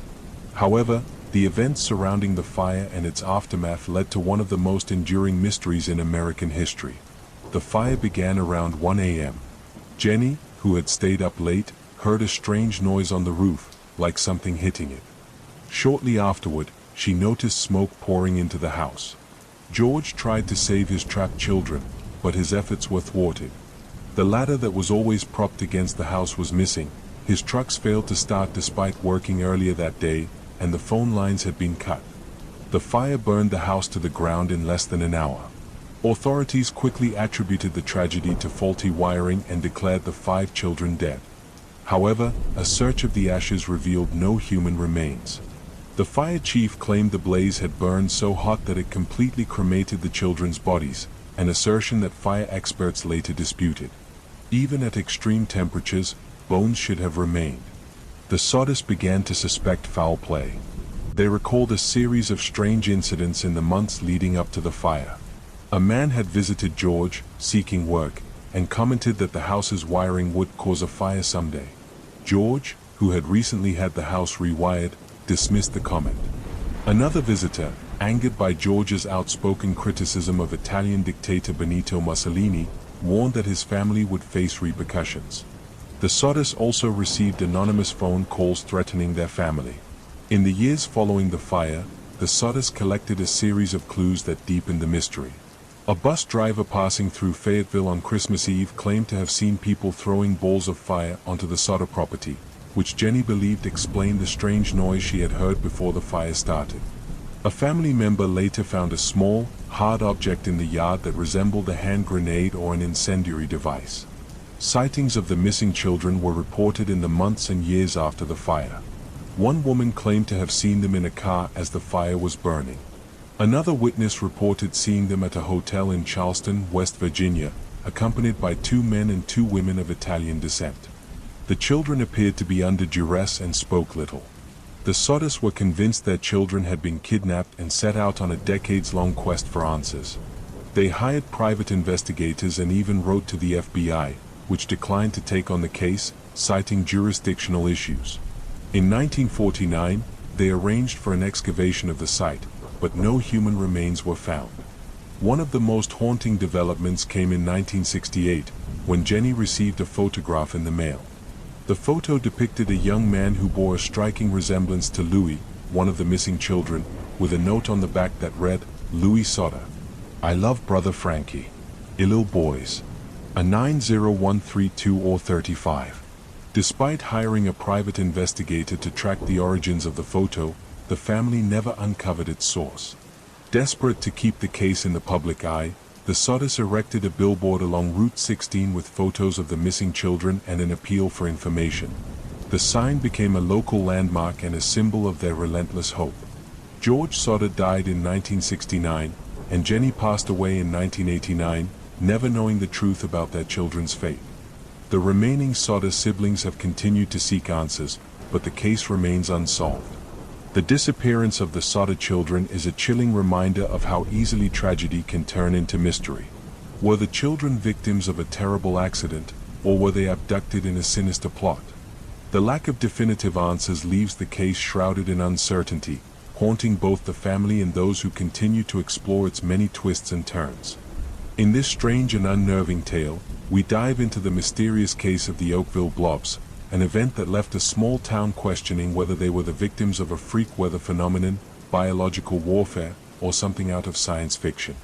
On August 7, 1994, in Oakville, Washington, a bizarre event unfolded that defied explanation. Around 3 a.m., a strange, jelly-like substance began raining down over a 20-square-mile area. The translucent blobs were about the size of grains of rice and had the consistency of gelatin. Unlike normal rain, this substance stuck to surfaces, coating rooftops, vehicles, and the ground in a slimy film. At first, residents were baffled but not overly alarmed. However, within hours, people began experiencing severe symptoms. Many fell ill with flu-like conditions, including dizziness, nausea, difficulty breathing, and fatigue. Even animals in the area, such as cats and dogs, became lethargic and sick.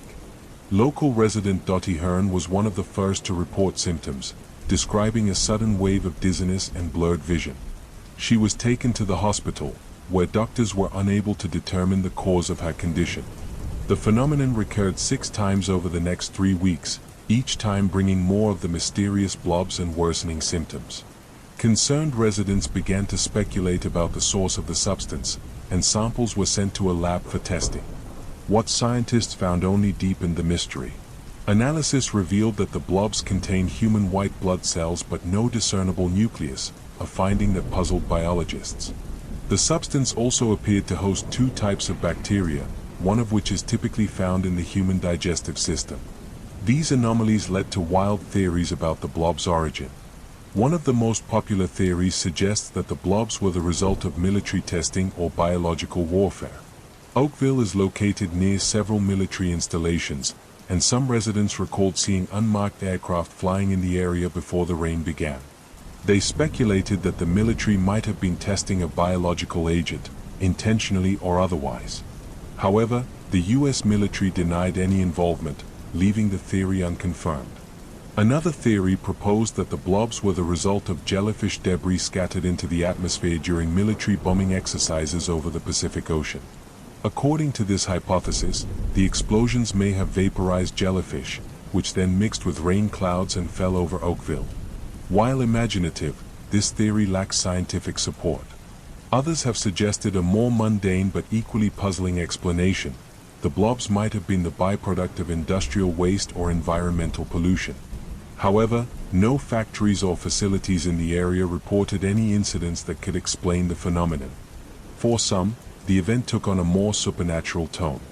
The combination of unexplained illness, strange weather, and eerie blobs led conspiracy theorists to suggest extraterrestrial involvement or even divine punishment. These theories, while popular among UFO enthusiasts, have no basis in evidence. Despite extensive investigation, the Oakville blobs phenomenon remains unsolved. The substance has not been definitively identified, and the cause of the widespread illnesses has never been determined. Some residents believe the government knows more than it's letting on, while others have accepted the mystery as an unsolvable anomaly. The Oakville blobs case is a fascinating reminder of how even in a world dominated by science and technology, some events defy explanation. Were the blobs the result of a secret experiment, a freak natural occurrence, or something beyond human understanding? The truth remains as elusive as the gelatinous rain that fell on that strange August night. In this story, we unravel the mysterious disappearance of Emanuela Orlandi, a case that spans decades and intertwines with the secrets of the Vatican. Emanuela Orlandi was just 15 years old when she vanished in Rome on June 22, 1983. She was the daughter of a Vatican employee and lived within the walls of Vatican City, making her disappearance one of the most baffling and politically charged mysteries in modern history. Emanuela had attended her usual flute lesson at the music school near Piazza Sant'Apollinare that afternoon. After class, she called her sister to tell her she had been approached by a man offering her work promoting Avon Cosmetics. That was the last time her family heard from her. When she failed to return home, panic set in, and the search began. Initially, Emanuela's disappearance seemed like a tragic but straightforward missing persons case. However, it quickly spiraled into a web of conspiracies and intrigue. The investigation revealed little about her whereabouts, but the days following her disappearance brought strange phone calls to the Orlandi family. A man calling himself the American claimed Emanuela had been kidnapped as leverage to secure the release of Mehmet Ali Aka, the man who had attempted to assassinate Pope John Paul II in 1981. This tied her disappearance to global politics and the Cold War tension between the Vatican, the Eastern Bloc, and Western powers. As months turned into years, the theories about Emanuela's fate grew increasingly bizarre. Some believed she had been abducted as part of a plot involving the Italian mafia, who allegedly had ties to the Vatican Bank and used her as a pawn to pressure the church into repaying debts. Others suggested she had been trafficked into slavery by shadowy figures operating within the Vatican itself. In 2005, a chilling new lead emerged. During a televised interview, an exorcist, Father Gabriel Amorth, claimed that Emanuela had been kidnapped for a sex ring involving high-ranking members of the church and foreign diplomats. This statement was never corroborated, but it fueled public outrage and distrust in Vatican transparency. The case took another turn in 2012 when the tomb of Enrico de Pettis, a notorious mob boss, was opened in connection with the investigation. De Pettis, who had been inexplicably buried in a prestigious basilica, was rumored to have links to Emanuela's disappearance. However, no evidence tying him to the case was found. In 2019, the Orlandi family received a tip that Emanuela's remains might be buried in the Vatican's Teutonic Cemetery. The Vatican granted permission to open 2 tombs, but the search yielded nothing. Instead, investigators discovered bones in an ossuary nearby, but testing revealed they predated Emanuela's disappearance. Emanuela's family has never given up their search for answers. Her brother, Pietro Orlandi, continues to campaign for justice, criticizing the Vatican for what he believes is a deliberate cover-up. Despite decades of investigation, no definitive evidence has emerged to explain what happened to Emanuela Orlandi. The disappearance of Emanuela Orlandi remains one of Italy's most enduring mysteries. Was she the victim of political intrigue, a mafia vendetta, or a darker Vatican secret? The truth remains elusive, buried beneath layers of conspiracy and unanswered questions. Her story serves as a stark reminder of the power of secrets and the human cost of silence. In our next story, we uncover the deeply unsettling case of Cindy James, a woman who endured years of relentless stalking, harassment, and violence before her mysterious death shocked investigators and left questions that linger to this day. Cindy James was a 44-year-old nurse living in Richmond, British Columbia. By all accounts, she was a compassionate and well-liked individual. However, her life took a dark turn in 1982, when she began receiving threatening phone calls. The anonymous caller would alternate between eerie silence and explicit death threats. This marked the beginning of a 7-year nightmare. The harassment quickly escalated. Cindy's home was vandalized, windows were smashed, and her phone lines were cut. On several occasions, she discovered threatening notes left on her doorstep, often accompanied by disturbing imagery.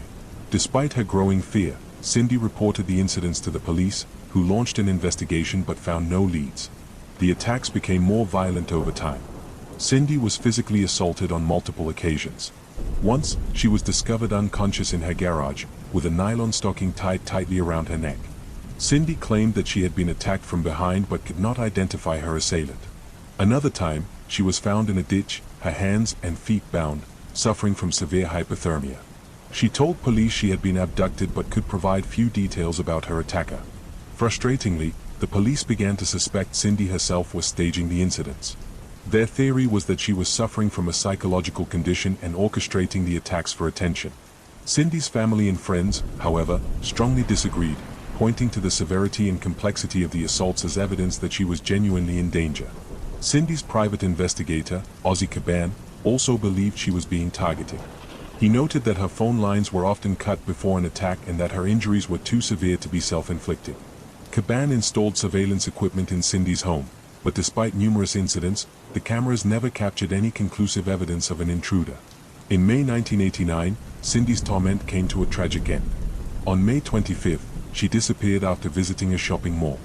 Her car was found abandoned nearby, with groceries and a wrapped gift still inside. Blood was smeared on the driver's side door, and personal items were scattered on the ground. 2 weeks later, Cindy's body was discovered in the yard of an abandoned house. She was lying on her side, her hands and feet bound with a nylon stocking, and another stocking was tied tightly around her neck. The autopsy revealed she had died from an overdose of morphine and other sedatives. Despite the restraints and the apparent violence of the scene, investigators concluded Cindy's death was either a suicide or an accident. They argued that she had taken the drugs herself and somehow tied herself up before succumbing. Cindy's family and supporters found this explanation implausible. How could she have overdosed and restrained herself at the same time? And why would she do so in such a dramatic and painful way? To them, the circumstances of her death suggested foul play, likely at the hands of the same person who had terrorized her for years. The case remains unsolved, leaving behind a trail of disturbing evidence but no definitive answers. Was Cindy James a victim of an elaborate and malevolent stalker, or was she battling demons of her own creation? Her story has divided investigators, criminologists, and true crime enthusiasts for decades. Cindy James's tragic death serves as a haunting reminder of how even the most chilling cases can resist resolution, leaving behind a legacy of fear, doubt, and unanswered questions. In this story, we explore the haunting disappearance of Jennifer Kess, a young woman who vanished without a trace in 2006, leaving behind a trail of puzzling clues that continue to confound investigators. Jennifer Kess was a 24-year-old financial analyst living in Orlando, Florida. She had just returned from a vacation in the Virgin Islands with her boyfriend and was settling back into her routine. Described as responsible, outgoing, and deeply loved by her family and friends, Jennifer seemed to have everything going for her. On the morning of January 24, 2006, Jennifer failed to show up for work. This was entirely out of character, and her employer contacted her family when they couldn't reach her. Jennifer's parents, Drew and Joyce Kess, immediately drove to her condo. Inside, they found no signs of a struggle. Her bed was made, her towel was still damp from a recent shower, and her phone, purse, and keys were missing. It appeared that Jennifer had left for work as usual but never made it there. 2 days later, a break in the case seemed to come when Jennifer's black Chevy Malibu was discovered abandoned at an apartment complex about a mile from her home. Investigators found the car parked in a visitor's spot, and upon inspection, they found nothing out of the ordinary: no fingerprints, no signs of a struggle, and no trace of Jennifer. Security footage from the complex revealed a grainy, black and white video of a person parking Jennifer's car and walking away. Frustratingly, the footage was obscured by a fence post, and the person's face was never captured. The individual has since been dubbed the person of interest. The video was one of the only concrete pieces of evidence in Jennifer's case, but it raised more questions than answers. Was this person her abductor, someone trying to cover up a crime, or an unrelated individual who stumbled upon the car? The lack of clarity left investigators grasping at straws. Attention soon turned to the mosaic at Millennia, the upscale condo complex where Jennifer lived. The area had been under heavy construction at the time, and Jennifer had mentioned feeling uneasy about the construction workers who loitered around the property. Some of the workers were undocumented immigrants, making it difficult to track their identities or verify their whereabouts. A theory emerged that Jennifer may have been abducted while walking to her car in the early morning hours. However, no witnesses came forward to corroborate this. Another theory suggested that someone might have been lying in wait for her, but there was no physical evidence to support this. Jennifer's family tirelessly pursued every lead. They distributed thousands of flyers, appeared on national news programs, and hired private investigators to comb through the evidence. Despite their efforts, the case grew colder with each passing year. In 2018, the Orlando Police Department turned over Jennifer's case files to her family, a rare move that highlighted the lack of progress. Drew and Joyce Kess have since led their own investigation, hiring experts and analyzing the available evidence in hopes of finding new leads. Several theories continue to dominate discussions about Jennifer's disappearance. Some believe she was abducted by someone she knew, perhaps a co-worker or someone in her social circle. Others point to the transient workers at her condo complex, theorizing that one of them may have attacked her in a crime of opportunity.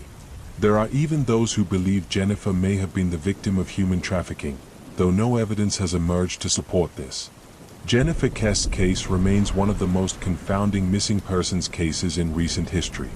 The lack of physical evidence, the mystery of the grainy surveillance footage, and the lingering questions about what happened that morning have left her family and investigators searching for answers nearly 2 decades later. The disappearance of Jennifer Kess is a chilling reminder of how quickly and completely someone can vanish, leaving behind a void that no amount of searching or speculation can fill. For her family, the hope for answers remains strong, even as the trail grows colder with time. In this unsettling tale, we explore the mysterious case of Bryce Laspisa, a young man whose bizarre behavior and sudden disappearance in 2013 have left his family and investigators searching for answers. Bryce David Laspisa was a 19-year-old college student attending Sierra College in Rocklin, California. Known for his artistic talents and vibrant personality, Bryce seemed to have a bright future ahead of him. However, in the weeks leading up to his disappearance, friends and family noticed troubling changes in his behavior. Bryce had recently broken up with his girlfriend, Kim Sly, and his friends reported that he had been drinking heavily and experimenting with the prescription drug Vyvanse, a stimulant often used to treat ADHD. Though he had no prior history of substance abuse, Bryce's erratic actions in the days leading up to his disappearance were deeply concerning. On August 27, 2013, Bryce left a voicemail for his mother, Karen Laspisa, saying he had something important to tell her. He also gave away personal belongings, including a pair of diamond earrings his mother had gifted him. That night, he visited Kim at her apartment in Chico, California, where he abruptly ended their relationship. Kim, alarmed by his behavior, tried to take his car keys, but Bryce insisted he was fine and left. Instead of returning to Rocklin, Bryce drove south toward his family's home in Laguna Niguel. His parents became increasingly worried when he didn't arrive. On August 28, Karen and Bryce's father, Michael, spoke to him on the phone multiple times, urging him to come home. Bryce assured them he was on his way. However, Bryce's movements during the next 24 hours were baffling. He was spotted by a roadside assistance worker near Buttonwillow, California, about 350 miles from his destination. His car had run out of gas, and the worker provided fuel. Despite having the means to continue driving, Bryce lingered in the Buttonwillow area for hours. Surveillance footage showed him sitting in his car at a rest stop, seemingly aimless. Bryce called his mother again, saying he was fine and would be home soon. However, by the early hours of August 30th, his car was discovered overturned at Castaic Lake, about 100 miles from Buttonwillow. The vehicle had crashed down a 25-foot embankment, but Bryce was nowhere to be found. Inside the car, police found his wallet, phone, and laptop, as well as an unopened bottle of alcohol. There was no blood in the car, and the scene suggested that Bryce had intentionally driven off the embankment. Our next story delves into the chilling mystery of the Mary Celeste, a ship found adrift in the Atlantic Ocean in 1872. Its crew vanished without a trace. On December 5, 1872, the British brigantine Dei Gratia was sailing through the Atlantic when its crew spotted a ship drifting aimlessly. It was the Mary Celeste, a merchant vessel that had left New York City bound for Genoa, Italy, with a cargo of denatured alcohol. At first glance, the Mary Celeste seemed intact, but there were no signs of life on board. The Dei Gratia crew boarded the Mary Celeste to investigate. The ship's cargo was largely untouched, and there were no signs of damage or foul play. However, the lifeboat was missing, and the ship's logbook contained its last entry from 9 days earlier, noting the Mary Celeste's position near the Azores. There were no clues to explain what had happened to the captain, Benjamin Briggs, his wife, their 2-year-old daughter, or the 7 crew members. Theories about the fate of the Mary Celeste's crew began to swell almost immediately. Some speculated that the crew had abandoned ship after fearing an explosion. The ship was carrying denatured alcohol, and leaks or fumes from the cargo might have caused panic. However, the ship itself was seaworthy, with no evidence of an imminent threat. Another theory suggested that the Mary Celeste was the victim of piracy. However, there were no signs of violence, and the cargo and crew's valuables were untouched. This left investigators puzzled. Supernatural explanations also emerged. Some claimed the crew had been abducted by aliens, while others suggested they had fallen victim to the Bermuda Triangle, despite the ship being far from its boundaries. Tales of ghostly apparitions and cursed voyages became part of the ship's lore, turning it into a legend. In the years following its discovery, the Mary Celeste's story continued to captivate and mystify. No definitive evidence ever surfaced to explain the fate of its crew, leaving behind one of the greatest maritime mysteries of all time. Was it fear, foul play, or something beyond our understanding that led to their vanishing? The truth remains as elusive as the silent ship adrift in the Atlantic. In this chilling tale, we recount the eerie and tragic death of Eliza Lamb, a young woman whose disappearance and demise at the Cecil Hotel became one of the most perplexing mysteries in modern history. Eliza Lamb was a 21-year-old Canadian college student visiting Los Angeles during a solo trip along the West Coast. Described as bright, creative, and social, Eliza kept a blog where she shared her thoughts, struggles, and aspirations. She was open about living with bipolar disorder and depression, conditions she managed with medication. On January 26, 2013, she checked into the infamous Cecil Hotel, located near LA's Skid Row. The Cecil, with its notorious history of suicides, murders, and alleged paranormal activity, was already a magnet for dark legends. Unbeknownst to Eliza, her stay there would add a chilling new chapter to its story. Initially assigned a shared room, Eliza was moved to a private one after her roommates complained about her erratic behavior. Hotel staff later reported that Eliza had been acting oddly during her stay, though they didn't elaborate on specifics. Despite this, Eliza regularly contacted her family to check in and share updates on her trip. Her last contact was on January 31st, when she told her parents she planned to visit a bookstore and return to the hotel. When they didn't hear from her after that, they reported her missing. The search for Eliza began immediately. Police combed the hotel and distributed flyers with her photo, hoping for leads. Weeks passed without any sign of her, and her disappearance grew increasingly troubling. Then, on February 13th, the lab released a piece of evidence that would catapult her case into global infamy, a surveillance video from the hotel's elevator. The footage, time-stamped from January 31st, shows Eliza entering the elevator alone. She appears agitated, pressing multiple buttons and peering cautiously out of the doors. At times, she steps out, looks around, and gestures as if speaking to someone unseen. Her movements are erratic and disjointed, and the elevator doors remain inexplicably open throughout the video. The haunting footage quickly went viral, sparking widespread speculation about what could have happened to her.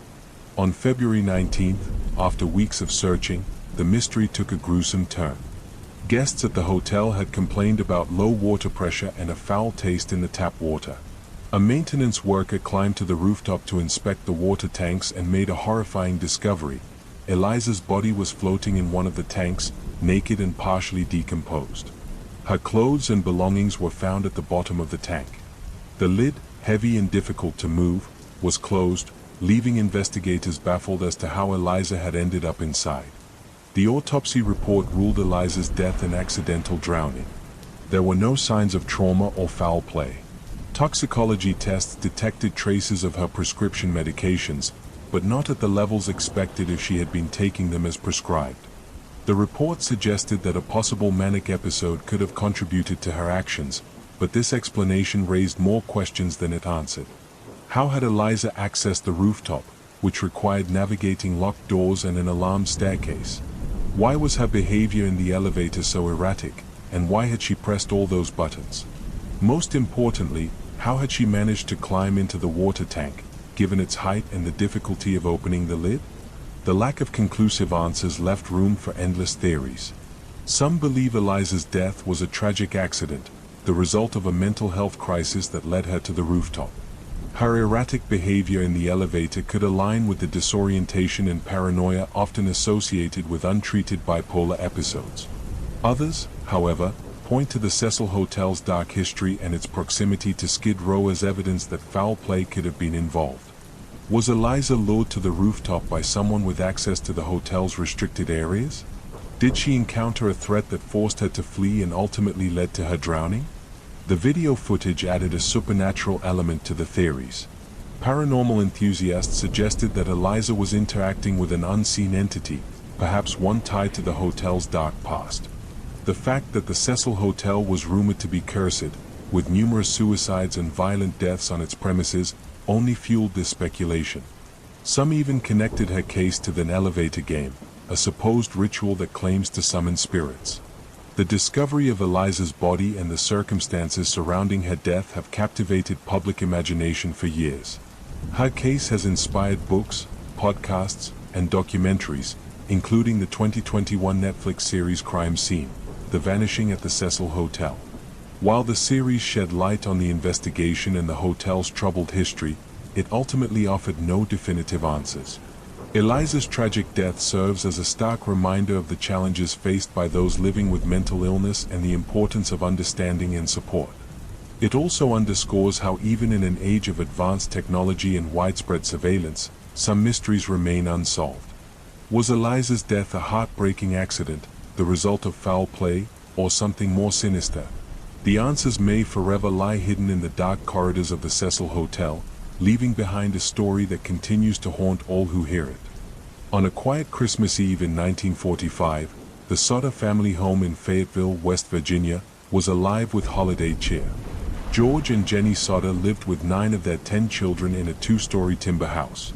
While some of the children had gone to bed early, excited for Christmas morning, others stayed up playing with gifts and enjoying the festive atmosphere. What seemed like a peaceful holiday would soon turn into one of the most perplexing mysteries in American history. Around 1 a.m., Jenny Soder awoke to a strange noise on the roof, like a heavy object hitting it. Minutes later, she realized the house was on fire. She rushed to wake George and the children. George, Jenny, and 4 of the children managed to escape, but 5 of the children, Maurice, 14, Martha, 12, Louis, 9, Jenny, 8, and Betty, 5, were still inside. The parents' frantic attempts to save them were thwarted at every turn. George tried to re-enter the house, but the flames were too intense. He ran to grab the ladder that was always propped against the house to climb to the second-floor window, but it was mysteriously missing. He then attempted to use his trucks to drive closer to the house and climb on top, but neither vehicle would start, even though they had been working perfectly the day before. Meanwhile, Jenny ran to a neighbor's house to call the fire department, only to find the phone line had been cut. By the time the fire department arrived, hours later due to a staffing shortage and communication issues, the house had burned to the ground. Investigators assumed the 5 children had perished in the fire, but a search of the ashes revealed no human remains. The official explanation was that the fire had burned so hot that their bodies were completely cremated. However, this conclusion baffled experts, as even the most intense fires typically leave bones behind. The Soders were unconvinced. The circumstances of the fire, coupled with strange occurrences in the weeks leading up to it, raised their suspicions. A few months earlier, a man had visited George looking for work. During the visit, he had pointed to the house's fuse box and warned that it would cause a fire someday. George dismissed the comment because he had recently had the house's wiring inspected and found it to be in perfect condition. Around the same time, another man had warned George that his outspoken criticism of Benito Mussolini, the Italian dictator, could have consequences for his family. As the family began piecing together these events, more oddities emerged.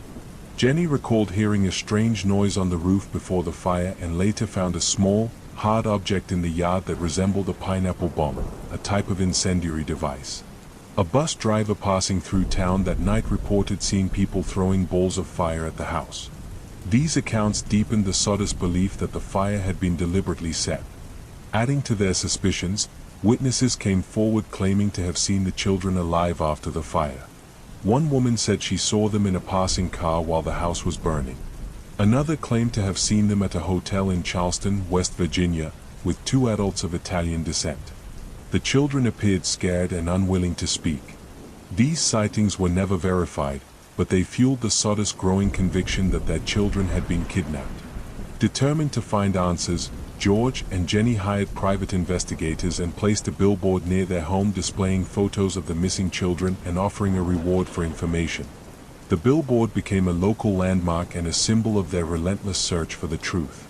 In 1968, more than 2 decades after the fire, Jenny received an envelope with no return address. Inside was a photograph of a young man who bore a striking resemblance to her son Louis. On the back of the photo was a cryptic message, Louis Soder. I love brother Frankie. Ill boys. A 90132 or 35. Despite hiring a private detective to investigate, the Soders were unable to trace the origins of the photograph or the sender. The case grew colder over the years, though the family never gave up hope. George died in 1969, and Jenny in 1989, without ever learning the fate of their children. Their surviving children have continued to seek answers, but the mystery remains unsolved. The Soder children's disappearance is one of the most haunting unsolved cases in American history. Were the children victims of a tragic accident, or were they abducted in a sinister plot? The lack of evidence leaves the case shrouded in uncertainty, a chilling reminder of how even the most ordinary lives can be upended by unimaginable events. On the afternoon of August 20, 1966, a young man and his nephew were flying a kite on Morro do Vintum, a hilly area in Niterói, Brazil. Their carefree day took a dark turn when they stumbled upon 2 lifeless bodies. The discovery would ignite one of the most bizarre and unsettling mysteries in Brazil's history, now known as the lead masks case. The bodies were those of two men, later identified as Manuel Pereira da Cruz and Miguel Jose Viana, both electronic technicians from Campos dos Goitacazes, a city hours away. They were found lying side by side, dressed in matching suits and waterproof raincoats. Most curiously, each man wore a homemade lead mask, the kind used to protect against radiation. Beside them lay an empty water bottle, 2 wet towels, and a notebook containing cryptic instructions: 1630B at the specified location. 1830 ingest capsules, after effect protect metals, wait for signal. There were no signs of trauma or struggle, and the scene puzzled investigators. The immediate question was, what had killed them? An autopsy revealed no clear cause of death. The mystery deepened when toxicology tests failed to determine if the men had ingested poison, drugs, or any other lethal substance, partly because the bodies had decomposed too much during the days they lay in the open. The bizarre nature of the case spurred countless theories, ranging from the rational to the fantastical. Investigators began piecing together the days leading up to Manuel and Miguel's deaths. On August 17th, the two men left Campos dos Goitacazes, telling their families they were traveling to purchase materials for work. They carried a large sum of money, though much of it was later found to be spent on a waterproof coat and the lead sheets used to make the masks. Witnesses later recalled seeing the men at a bar near Morro do Vintum on August 20th, appearing nervous and agitated. A waitress mentioned that Miguel seemed to be checking his watch repeatedly, as if waiting for something. It was the last time they were seen alive. As investigators delved deeper, they discovered that Manuel and Miguel had a keen interest in spiritualism and were known to conduct experiments involving electromagnetic fields. Some suggested that the pair had been attempting to contact extraterrestrial beings or harness a mysterious energy source. The lead masks, according to this theory, were meant to protect them from harmful radiation during the experiment. Others believed the men might have fallen victim to a scam or been misled by a third party. A popular hypothesis suggested they were part of a cult or secret society that orchestrated their deaths. However, no evidence of such an organization was ever uncovered. The strangest theory came from locals who believed the men had been involved in a UFO encounter. In the weeks before their deaths, residents in the area reported seeing bright lights in the sky near Morro do Vintum. Some speculated that Manuel and Miguel had been trying to communicate with extraterrestrial beings and had died as a result of their contact. Despite these theories, the case remained unsolved, and the families of the men were left with more questions than answers. Who, or what, had they been waiting for on that hill? What was the purpose of the lead masks? And what had caused their sudden deaths? Over the years, the lead masks case has become a symbol of unsolved mysteries, inspiring books, documentaries, and discussions among true crime enthusiasts and paranormal researchers. Its strange combination of cryptic instructions, unexplained deaths, and the eerie setting of Morro do Vintum ensures its place among the world's most perplexing enigmas. To this day, the deaths of Manuel Pereira da Cruz and Miguel Jose Viana remain unexplained, their final moments shrouded in secrecy. Was it a failed experiment, a tragic misunderstanding, or something far more mysterious? The truth may never be known, leaving the lead masks case as an enduring puzzle that continues to fascinate and unsettle. Amy Lynn Bradley, a 23-year-old woman with a bright future and a loving family, disappeared under mysterious circumstances while vacationing on a cruise ship in 1998. Her case, filled with unsettling clues and chilling possibilities, has remained one of the most baffling missing persons mysteries to date. Amy was an outgoing and athletic young woman who had recently graduated from Longwood University in Virginia. To celebrate her accomplishments, her family, her parents, Ron and Eva, and her brother, Brad, decided to take a Caribbean cruise aboard the Royal Caribbean ship Rhapsody of the Seas. The vacation was meant to be a relaxing and joyous time, but it would turn into a nightmare. The Bradleys boarded the ship on March 21, 1998, and Amy seemed to enjoy the first couple of days of the cruise. However, things took a dark turn in the early morning hours of March 24th. Amy and her brother Brad had been at the ship's nightclub, partying and enjoying the live band. Amy was last seen around 5:30 a.m., sitting on the balcony of their cabin. Her father, Ron, woke up a short time later and noticed Amy was gone. At first, Ron assumed Amy had simply gone for a walk or to grab breakfast. But as time passed and there was no sign of her, panic set in. The ship was about to dock in Curacao, and the Bradleys begged the crew to delay disembarking passengers to conduct a thorough search. However, the crew refused, arguing that Amy had likely gone overboard and allowed passengers to leave the ship. This critical decision may have sealed Amy's fate. An initial search of the ship found no evidence that Amy had fallen overboard. She was a strong swimmer, and no one believed she would have wandered too close to the edge or jumped voluntarily. Her family began to suspect foul play. Over the following days, weeks, and years, disturbing clues emerged, suggesting Amy might have been abducted. Several witnesses claimed to have seen her after her disappearance. In 1999, a Canadian tourist reported seeing a woman resembling Amy on a beach in Curacao. The woman allegedly approached him, looking frightened and begging for help, before being whisked away by two men. Another sighting came from a U.S. Navy officer who said he saw Amy in a brothel in Curacao, where she told him she was being held against her will. Adding to the mystery, photographs of a woman resembling Amy appeared on a website advertising escorts. The family hired private investigators and even enlisted the help of organizations specializing in human trafficking cases. Despite these efforts, none of the leads ever resulted in concrete answers. The cruise ship staff and passengers also came under scrutiny. Amy had been approached by members of the ship's band, who had been seen talking to her the night before her disappearance. One band member, in particular, expressed unusual interest in Amy, and her brother later recalled seeing him acting suspiciously. However, no evidence was ever found linking the band or any other staff to her disappearance. The Bradley family has never stopped searching for Amy. They have worked tirelessly to keep her case in the public eye, appearing on national television shows and offering a substantial reward for information leading to her safe return. Despite their efforts, Amy's fate remains a haunting mystery. To this day, the disappearance of Amy Lynn Bradley is a chilling reminder of how quickly and completely someone can vanish, even in the seemingly safe environment of a family vacation. Was Amy abducted and forced into human trafficking? Or did something else entirely happen aboard the Rhapsody of the Seas that morning? The answers remain elusive, leaving behind a trail of questions that continues to disturb and captivate those who hear her story. Let's continue with another story. On February 9, 2004, 21-year-old Maura Murray, a nursing student at the University of Massachusetts Amherst, vanished after a car crash on a rural road in Haverhill, New Hampshire.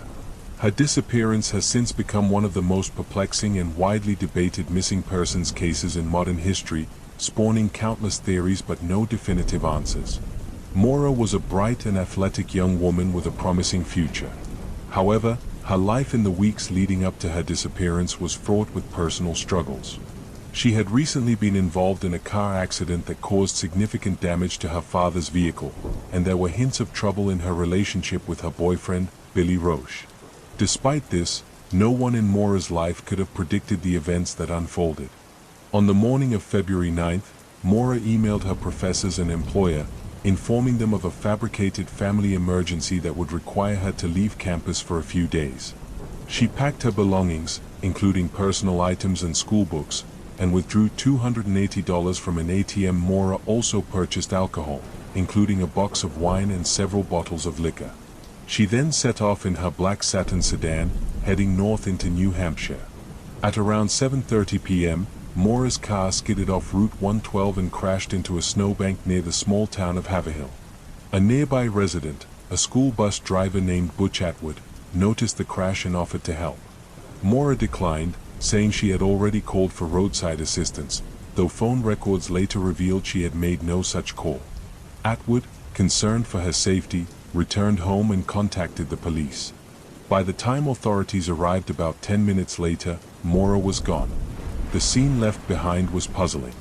Maura's car was locked, and the windshield was cracked.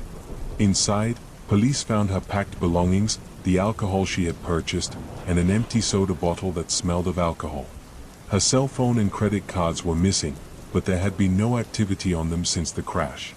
Strangely, there were no footprints leading away from the vehicle, and sniffer dogs lost her scent about 100 yards down the road, suggesting she may have been picked up by another vehicle.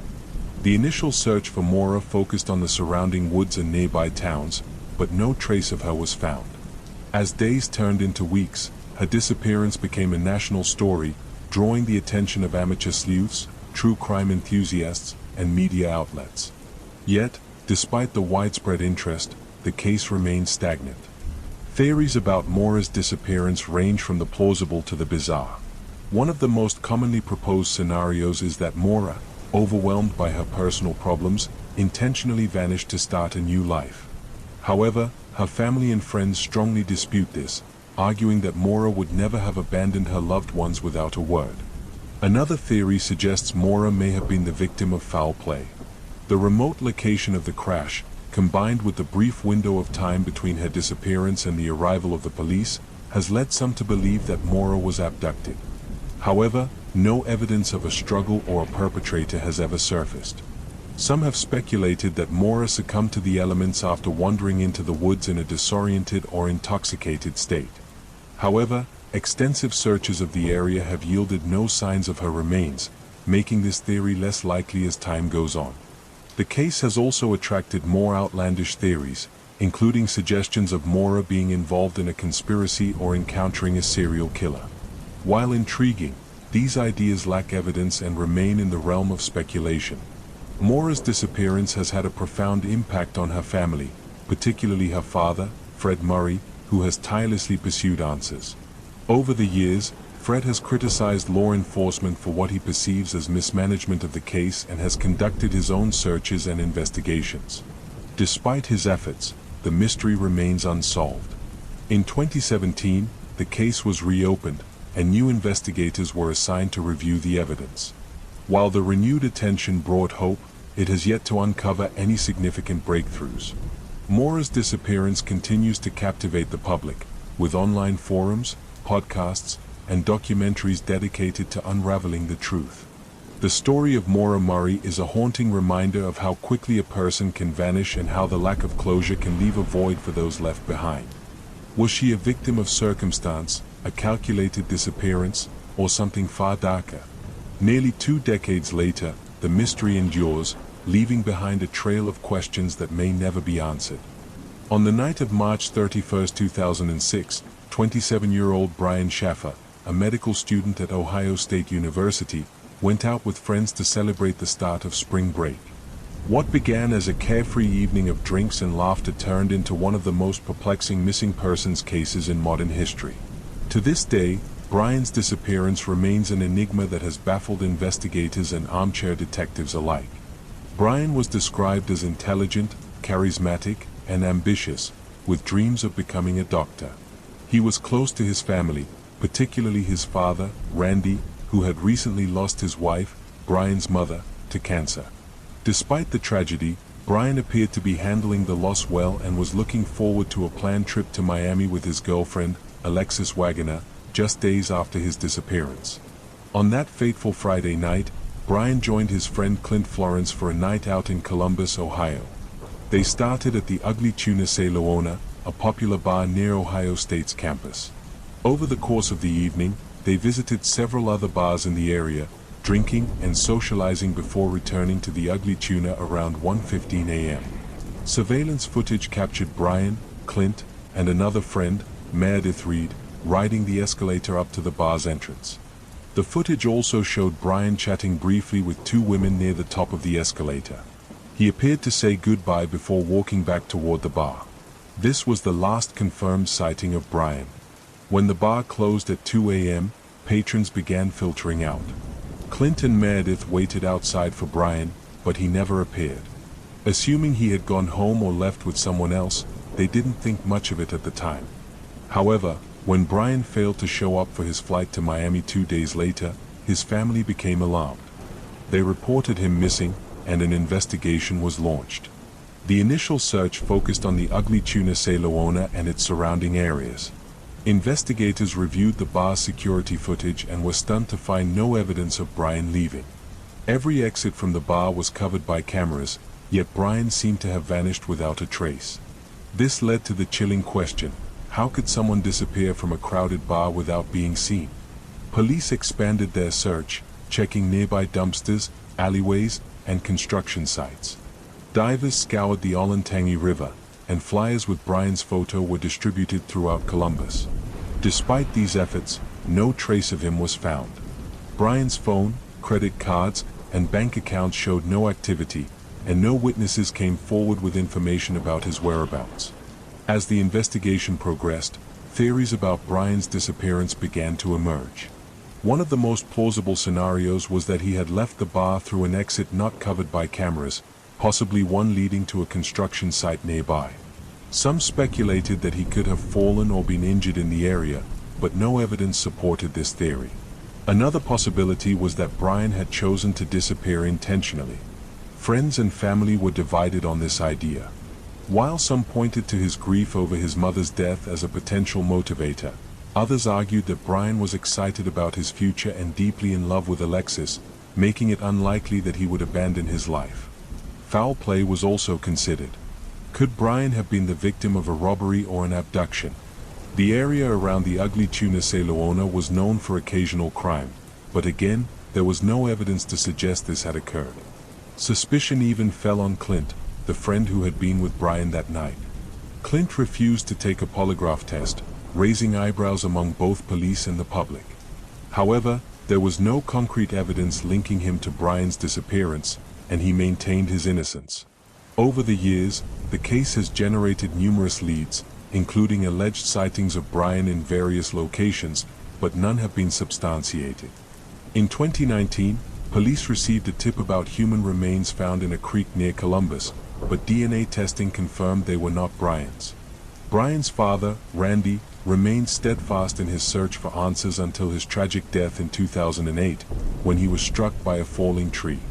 This left Alexis and Brian's remaining family to continue the search. To this day, they hold out hope that one day the mystery will be solved. The disappearance of Brian Schaffer is a haunting reminder of how someone can vanish without a trace, even in a crowded, public place. Was he a victim of foul play, an accident, or his own desire to disappear?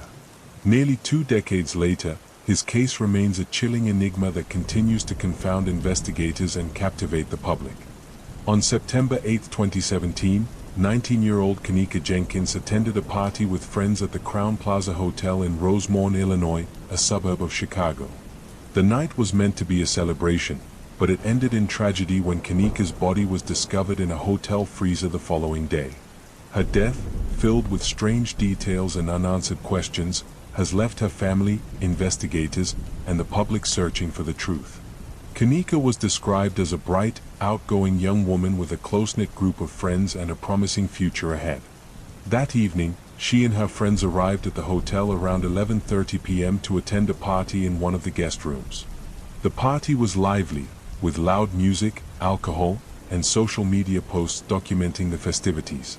Witnesses later reported that Kanika appeared to be drinking, though it's unclear how much she consumed.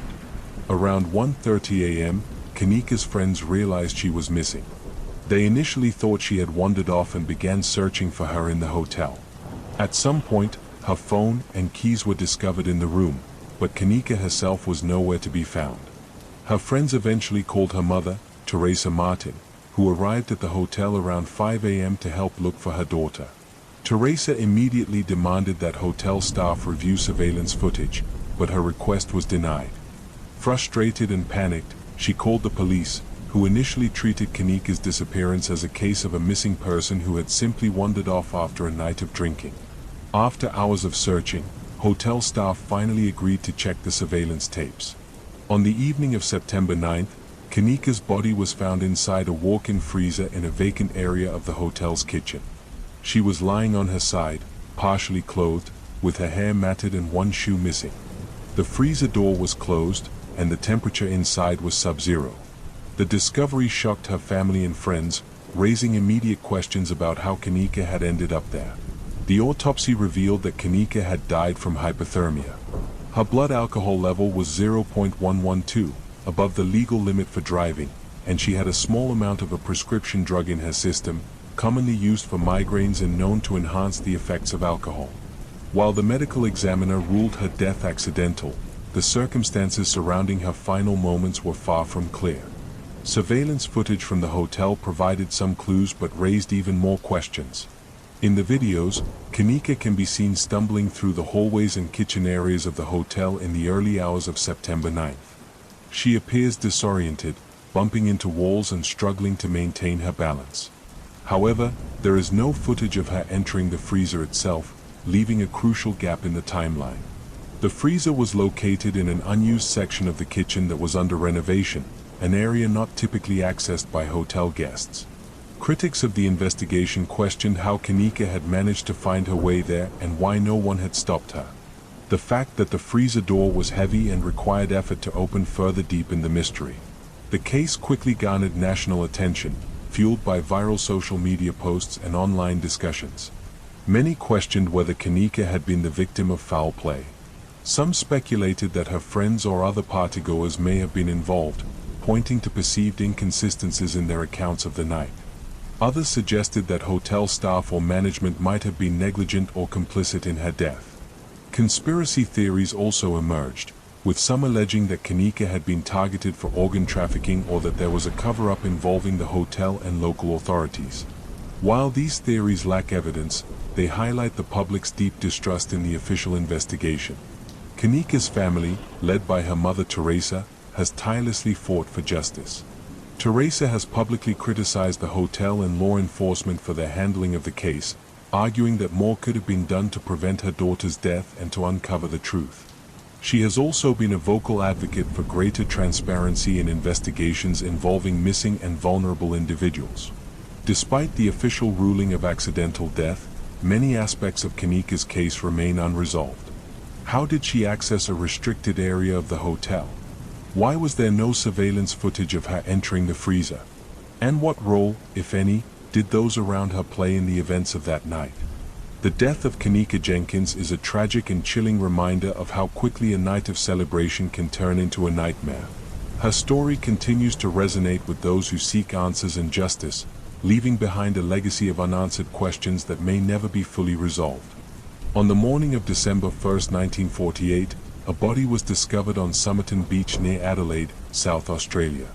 The man, dressed in a neatly pressed suit and polished shoes, lay slumped against a seawall.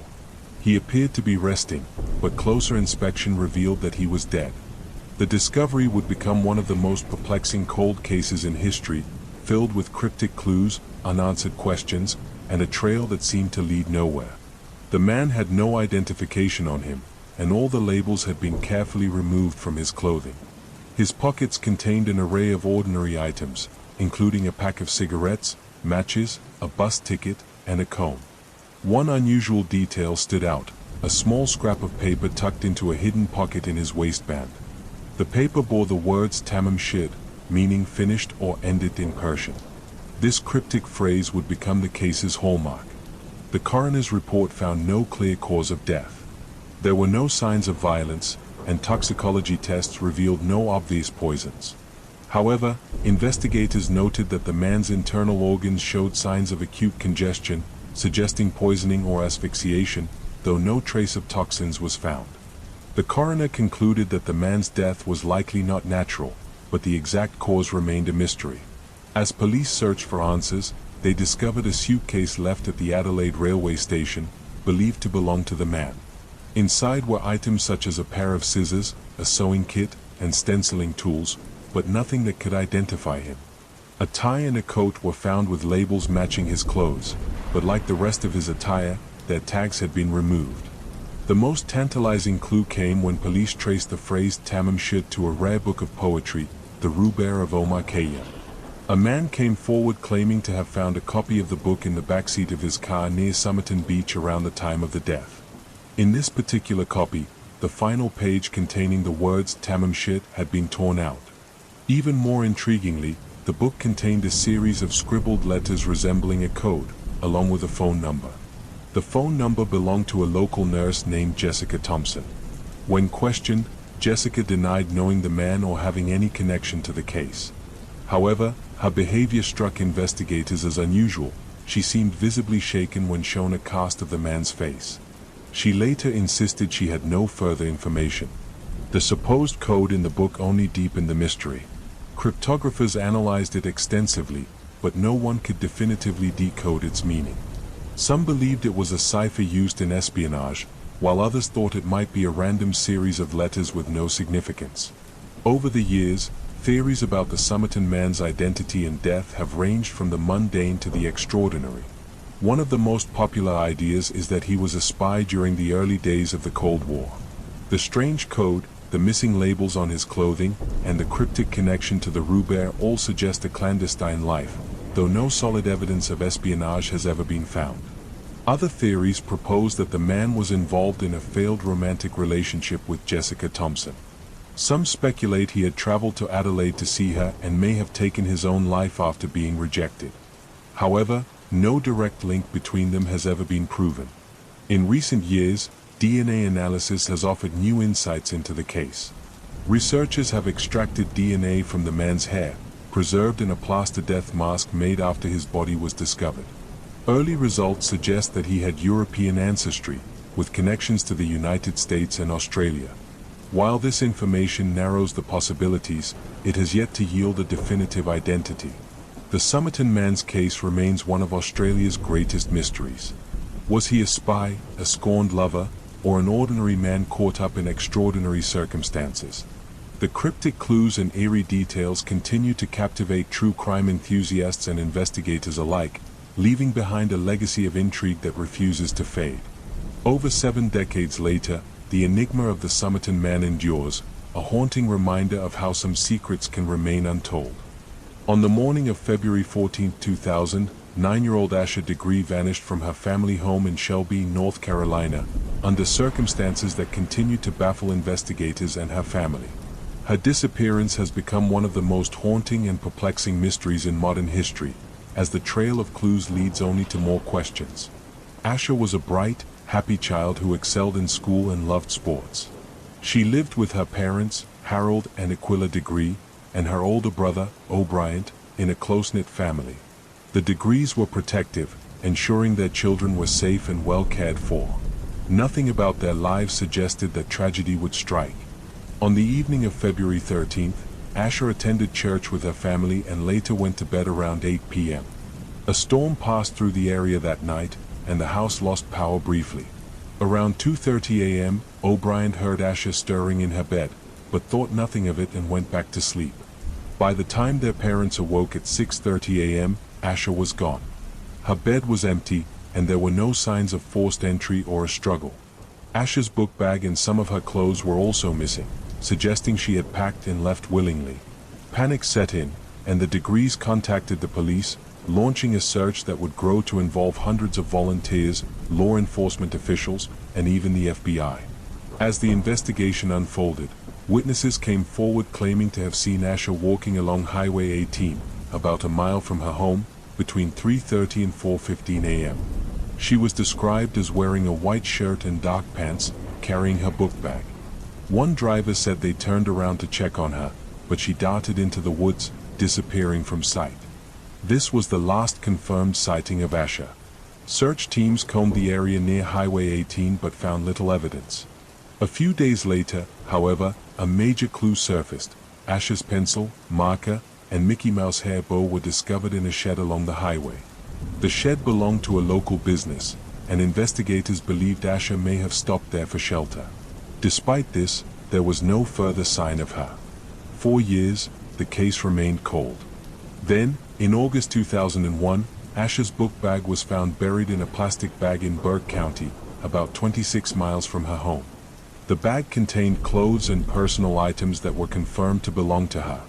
The discovery reignited the investigation, but no new leads emerged, leaving her family in agonizing limbo. Theories about Asha's disappearance have ranged widely.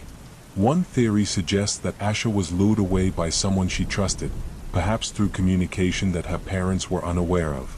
Another posits that Asha ran away, though her family insists this was entirely out of character for the shy and cautious girl. Some believe she may have been abducted after leaving her home voluntarily, though no evidence of foul play has been found. The circumstances of her departure remain deeply puzzling.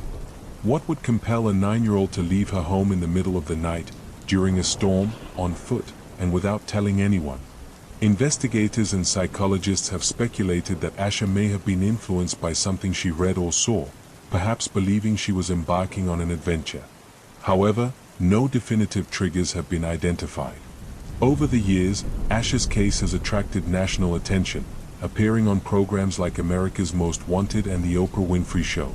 The Degree family has kept her memory alive through vigils, interviews, and community outreach, refusing to give up hope. They established the Asha Degree Foundation to support the search for missing children and raise awareness about her case. In 2015, the FBI and the Cleveland County Sheriff's Office announced they were re-examining the case with fresh eyes. In 2020, a potential lead emerged when investigators revealed they were seeking information about 2 individuals associated with a vehicle, a dark green early 1970s Ford Thunderbird or Lincoln Mark IV, seen near where Asha was last spotted. However, this lead has yet to yield any breakthroughs. To this day, Asha Degree's disappearance remains one of the most unsettling and mysterious cases in modern history. Her family continues to hold out hope that she is alive and that someone, somewhere, knows the truth. Was Asha the victim of a calculated abduction, a tragic accident, or something even more sinister? Over 2 decades later, her story endures as a chilling reminder of how quickly and inexplicably a life can vanish, leaving behind only fragments of a mystery that may never be solved. Let's continue with another story. On a cold February night in 1959, 9 experienced hikers embarked on a journey through the remote Ural Mountains in Soviet Russia. Their trek was intended to be a challenging yet routine adventure. However, what unfolded remains one of the most baffling and terrifying mysteries of the 20th century, the Dyatlov Pass incident. The group, led by 23-year-old Igor Dyatlov, consisted of skilled and seasoned mountaineers, all eager to conquer the treacherous slopes of Kholat Syakhl, a name that ominously translates to Dead Mountain in the local Monsi language. The hikers, including 7 men and 2 women, set out on January 27, 1959, with plans to return by February 12. When no communication was received by February 20th, a search party was launched. On February 26th, rescuers found the hikers' campsite. The scene was unsettling. Their tent was discovered on a snowy slope, partially buried and inexplicably torn open from the inside. Footprints led away from the tent into the surrounding wilderness, some barefoot or in socks, despite the sub-zero temperatures. It appeared that the hikers had fled the tent in a panic, abandoning their shoes, clothing, and gear. Over the next few weeks, searchers uncovered the bodies. The first 2 victims, Yuri Krivonyshenko and Yuri Doroshenko, were found near the edge of the forest, close to a makeshift fire. Both were barefoot and dressed inadequately for the freezing conditions. Nearby branches had been torn from trees, suggesting a desperate attempt to climb for safety or warmth. 3 more bodies, including Dyatlov's, were discovered between the tent and the fire, as if they were trying to return to the campsite. They, too, were inadequately dressed, and their deaths were attributed to hypothermia. However, it was the discovery of the remaining 4 hikers in May that deepened the mystery.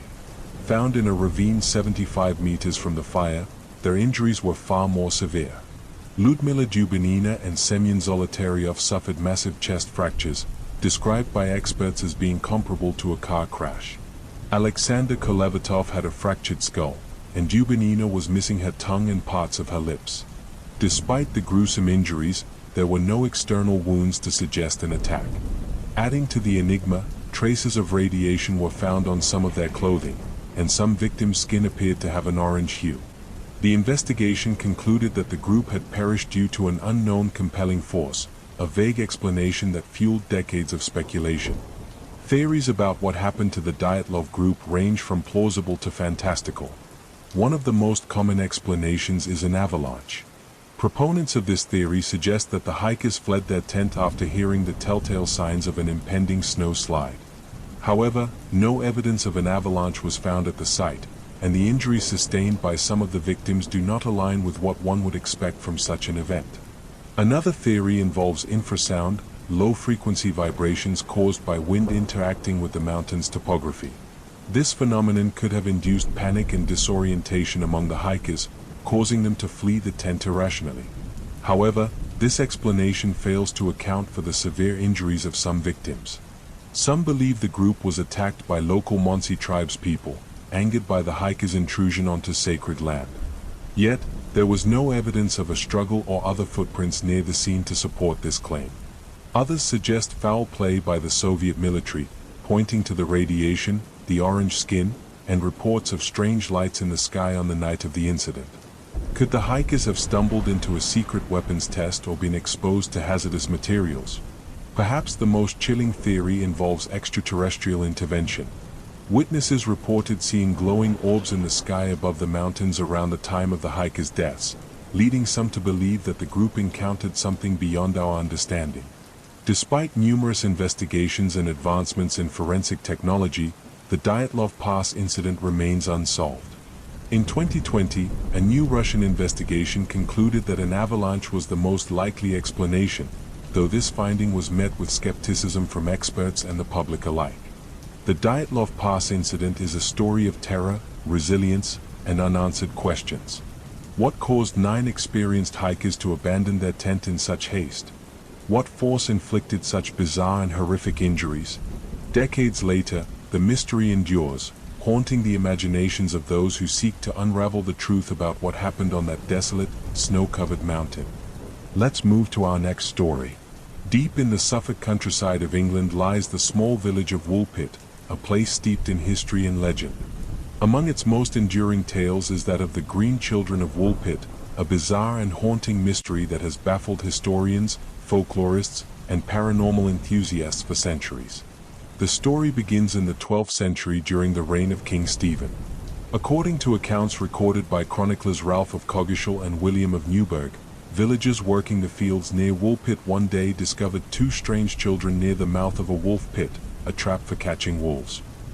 The children, a boy and a girl, appeared frightened and confused. What struck the villagers most, however, was their unusual appearance. Their skin was green, their clothing was made from unfamiliar materials, and they spoke in a language no one could understand. The villagers took the children to the home of a local landowner, Sir Richard de Calney, where they were offered food. To everyone's surprise, the children refused to eat anything except raw green beans, which they devoured ravenously. Over time, the villagers introduced them to other foods, and the children began to adapt to their new surroundings. As they ate a more varied diet, their green complexion slowly faded. The boy, however, did not thrive. He became increasingly ill and eventually died. The girl survived and grew up in the village, learning English and integrating into society. When questioned about their origins, she provided a strange and unsettling story. According to the girl, she and her brother came from a place called St. Martin's Land, a subterranean world where everything was bathed in perpetual twilight. She described her homeland as a place where everyone had green skin and where a large river separated their world from a brighter one visible in the distance. She claimed she and her brother had been tending their family's livestock when they heard a loud noise, like the ringing of church bells. They followed the sound and somehow emerged in the wolf pit, disoriented and unable to find their way back. The story of the Green Children spread quickly, capturing the imagination of people far and wide.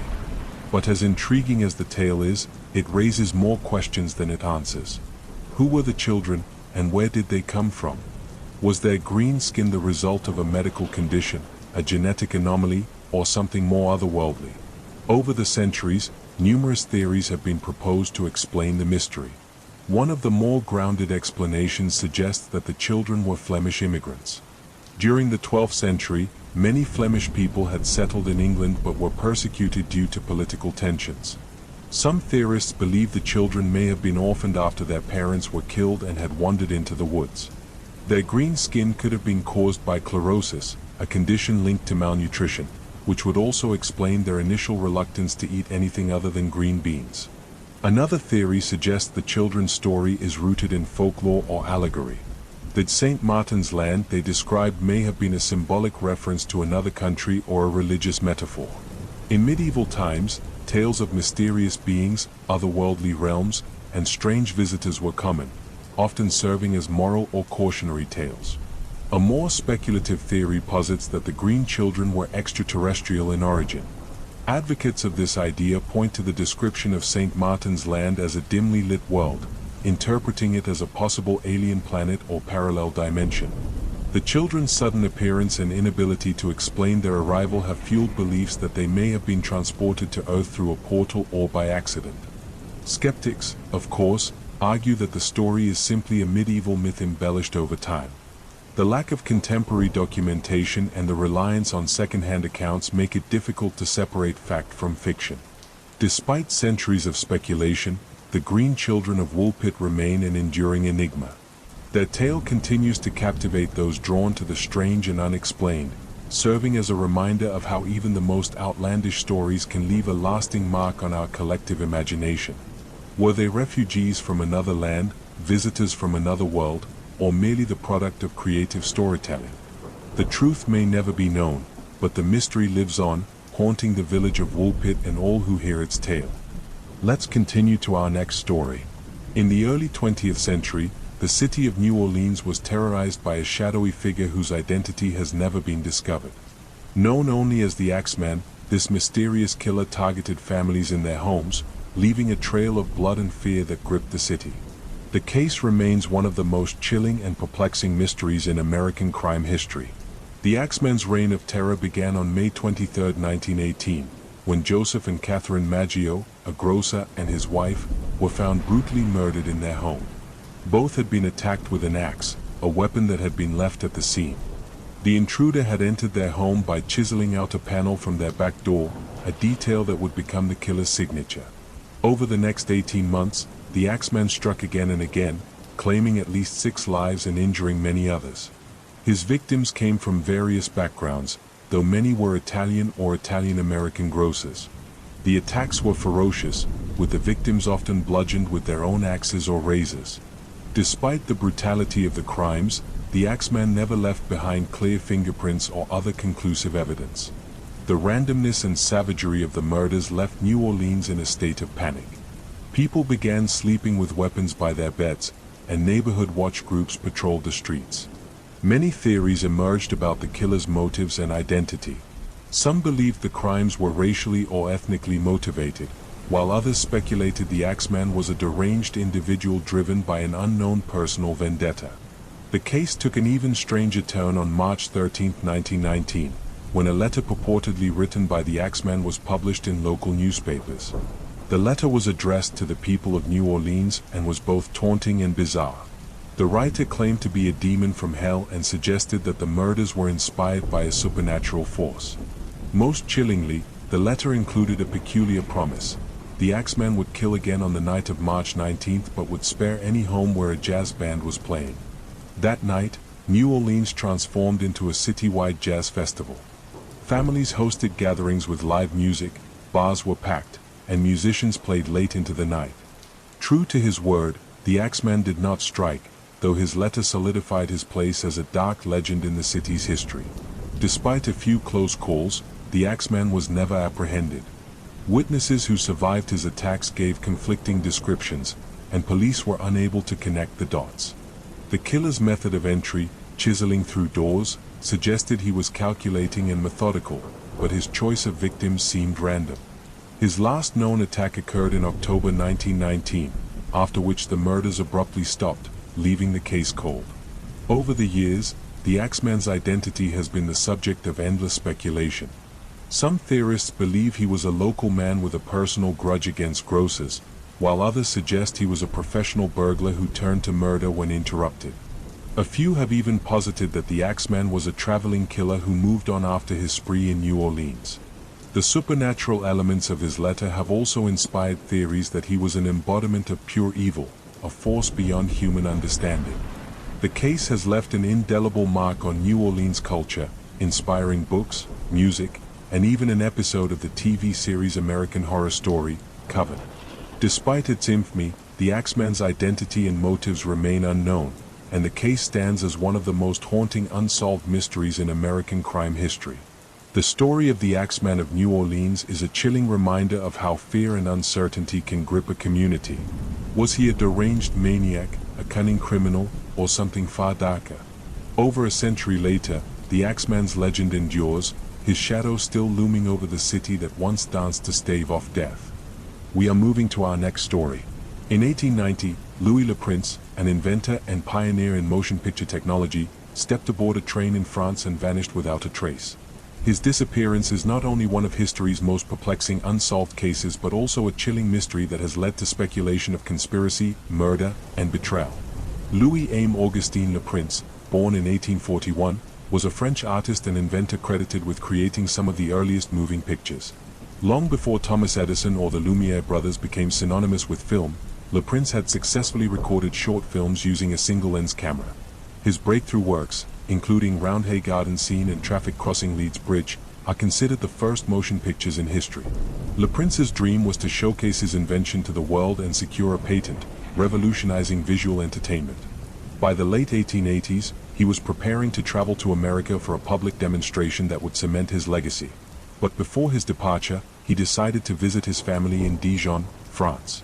On September 16, 1890, after spending time with his brother Albert in Dijon, Le Prince boarded a train to Paris. He was seen entering his compartment with his luggage, including his latest invention. However, when the train arrived in Paris, Le Prince was nowhere to be found. His compartment was empty, and there was no sign of his belongings. He had simply vanished.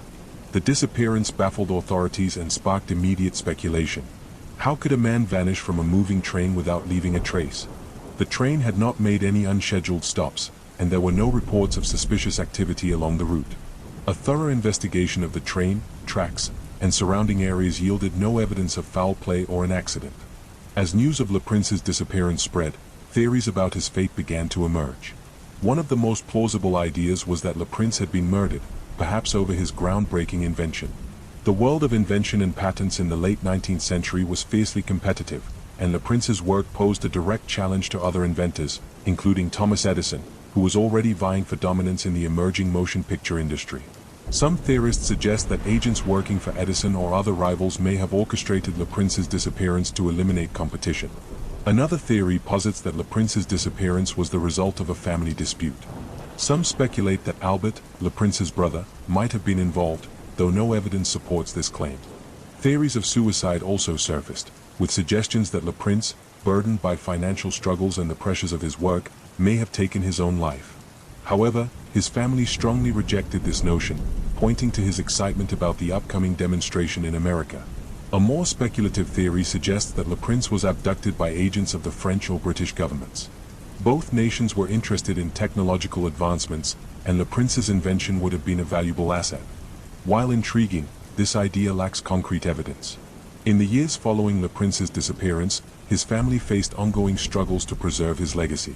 Without Le Prince present to demonstrate and patent his invention, Thomas Edison went on to secure his claim as the father of motion pictures. Le Prince's son, Adolphe, fought tirelessly to gain recognition for his father's contributions, even testifying in court against Edison in a patent dispute. Tragically, Adolphe himself died under mysterious circumstances in 1902, further deepening the family's sorrow.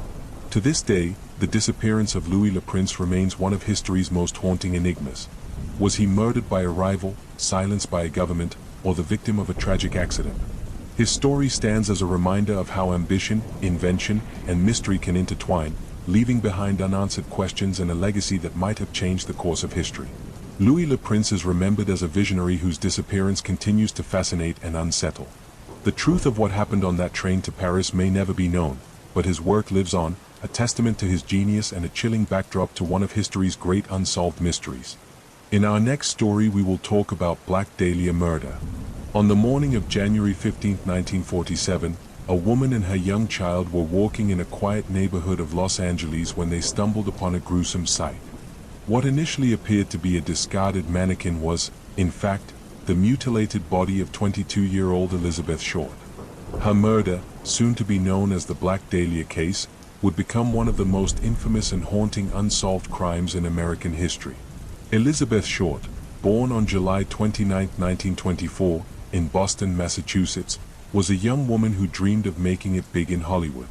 She was described as a strikingly beautiful and charismatic individual, often seen wearing tailored black clothing that earned her the nickname Black Dahlia, inspired by a film noir of the time, The Blue Dahlia. Like many young women of her era, Elizabeth moved to Los Angeles in pursuit of stardom, but her life there was fraught with financial struggles and instability. She drifted between jobs, boyfriends, and living arrangements, all while hoping to break into the film industry. Her dreams were cut short in the most horrifying way imaginable.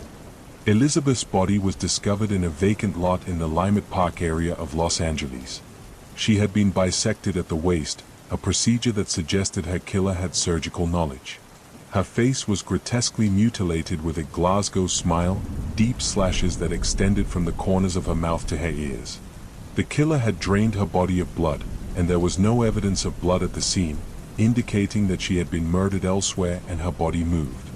Her corpse was carefully posed, with her arms above her head and her legs spread apart, as if the killer wanted to create a macabre spectacle.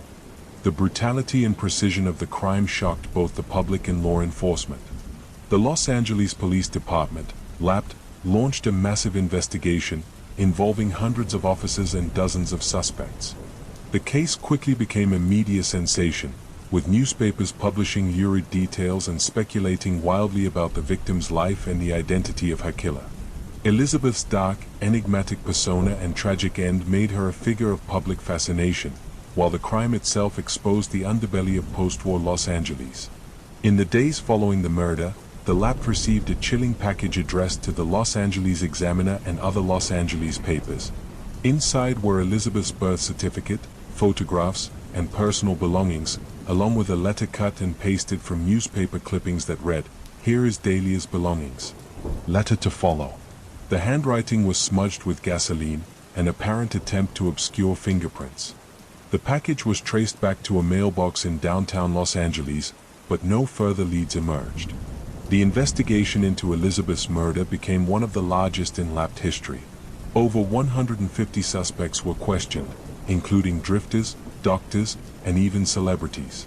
Some suspects confessed to the crime, but none of their stories matched the evidence. One of the most compelling theories involved a man named George Hodel, a physician with a dark history. Hodel's son, Steve Hodel, a retired LAPD detective, later published a book claiming his father was the Black Dahlia killer. Steve pointed to George's medical knowledge, his connections to the Los Angeles art scene, and his possession of a photo album containing images of a woman resembling Elizabeth Short. While the theory gained traction, it was never definitively proven. Other theories about Elizabeth's murder ranged from plausible to bizarre. Some speculated that she was killed by a jealous lover or a spurned admirer, while others suggested the crime was the work of a sadistic serial killer. The gruesome nature of the murder and the precise dissection of her body led some to believe the killer had medical training or a fascination with human anatomy. Others linked her death to the seedy underworld of Los Angeles, involving corruption, organized crime, and the exploitation of vulnerable young women. The media's portrayal of Elizabeth Short added another layer of complexity to the case. Sensationalist newspapers painted her as a femme fatale, a shadowy figure who lived a dangerous and scandalous life. In reality, Elizabeth was a young woman struggling to find her place in the world. Friends and acquaintances described her as kind and reserved, a stark contrast to the salacious image crafted by the press. As the years passed, the Black Dahlia case grew colder, and the trail of clues became increasingly faint. New suspects emerged occasionally, but none were definitively linked to the crime. Advances in forensic technology, including DNA testing, have offered hope of solving the case, but the degradation of evidence over time has posed significant challenges. Elizabeth Short's murder continues to haunt the collective consciousness. The juxtaposition of her beauty and youthful ambition with the brutality of her death has turned her into an icon of unsolved crime. Her case has inspired countless books, films, and documentaries, each attempting to unravel the mystery of who killed the Black Dahlia and why. Yet, despite decades of speculation and investigation, the truth remains elusive. The Black Dahlia case serves as a chilling reminder of the darker side of human nature and the fragility of dreams in the face of violence and exploitation. Elizabeth's story, though tragic, endures as a symbol of resilience and the search for justice. As long as her case remains unsolved, the question of who killed the Black Dahlia will continue to cast a shadow over Los Angeles, drawing in those who seek to piece together the puzzle of her life and death. Let's move to our next story. On the evening of October 21, 1978, Frederick Valentik, a 20-year-old Australian pilot, vanished while flying over the Bass Strait between the Australian mainland and Tasmania. What makes this disappearance extraordinary is the chilling radio transmission Valentik made to air traffic control before he and his plane disappeared forever. To this day, the case of Frederick Valentik remains one of aviation's most enduring and eerie mysteries, shrouded in theories of extraterrestrial intervention and unanswered questions. Frederick Valentik was an aspiring pilot with a strong passion for aviation. Although he had failed several exams required for commercial flight qualifications, he remained determined to build a career in the skies. On the day of his disappearance, Valentik rented a single-engine Cessna 182L from Moorabbin Airport in Melbourne. His stated purpose was to fly to King Island, a small island in the Bass Strait, to pick up some friends and seafood. However, there were inconsistencies in his plans. No one at King Island expected his arrival, and he hadn't arranged for cargo or passengers to be waiting there. At 6:19 p.m., Valentik departed from Moorabbin Airport under clear skies, heading south over the water. About an hour into his flight, at 7:06 p.m., Valentik radioed Melbourne Air Traffic Control to report an unidentified aircraft following him. He described the object as having 4 bright lights, moving at high speed, and approaching him from the east. The air traffic controller, Steve Roby, checked radar but saw no signs of another aircraft in Valentik's vicinity. Undeterred, Valentik insisted that the craft was real and behaving strangely. "It seems to be playing some sort of game," Valentik said, his voice calm but confused. "It's flying over me, 2-3 times, at speeds I cannot identify." Moments later, Valentik described the object as long, metallic, and glowing with a green light. He reported that it seemed to be hovering above him and emitting an unusual pulsating light. His voice grew more tense as he explained that his Cessna's engine was sputtering and that he was experiencing difficulty controlling the aircraft. At 7:12 p.m., Valentik's last words to air traffic control were haunting: "It's not an aircraft." The transmission abruptly ended, followed by 17 seconds of a metallic, scraping sound. Despite immediate efforts to re-establish contact, Valentik and his plane were never heard from again. The disappearance triggered a massive search operation involving both air and sea units. Over the next 4 days, search teams scoured 1,000 square miles of ocean and coastline but found no trace of Valentik or his Cessna. The absence of wreckage, oil slicks, or any other evidence deepened the mystery. Theories about what happened to Valentik span a wide spectrum. The most controversial and widely discussed hypothesis involves UFOs. Valentik's description of the object, its shape, lights, and erratic movements, matched common reports of unidentified flying objects.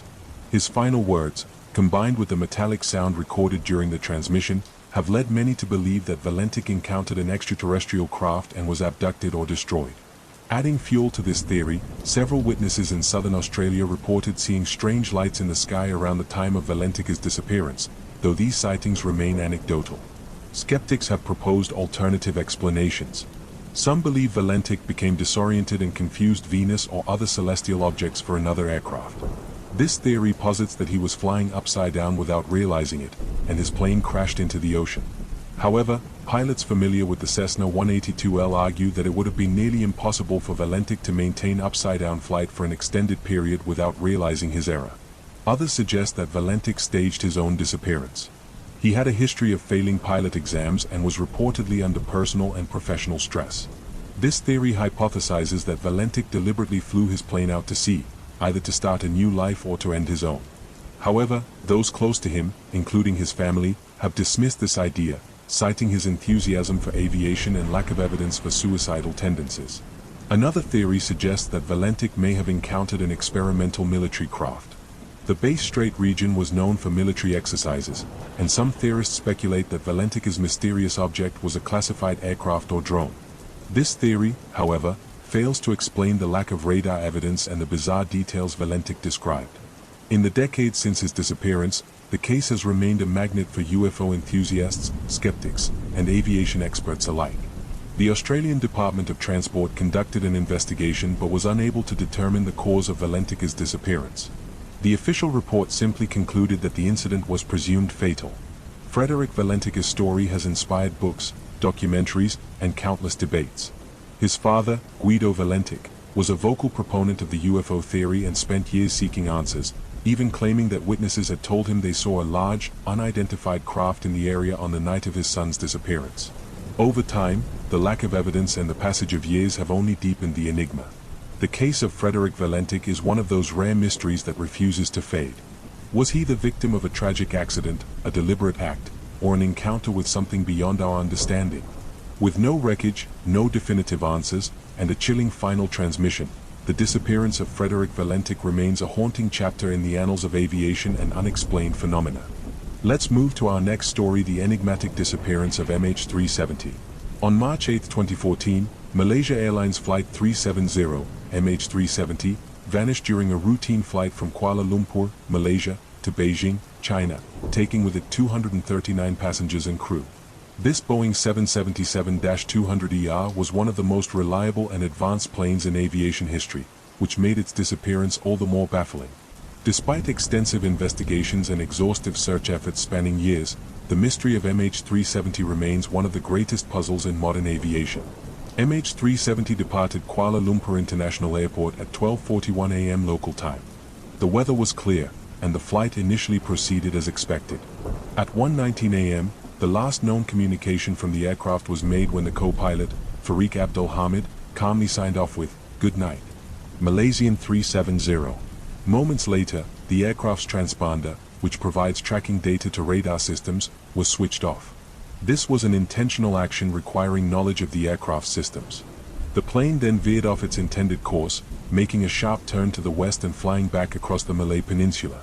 Military radar tracked the plane heading into the Andaman Sea before it disappeared completely from radar coverage. 4 hours, the world had no idea what happened to MH370. Initial search efforts focused on the South China Sea, where the plane was last tracked by civilian radar.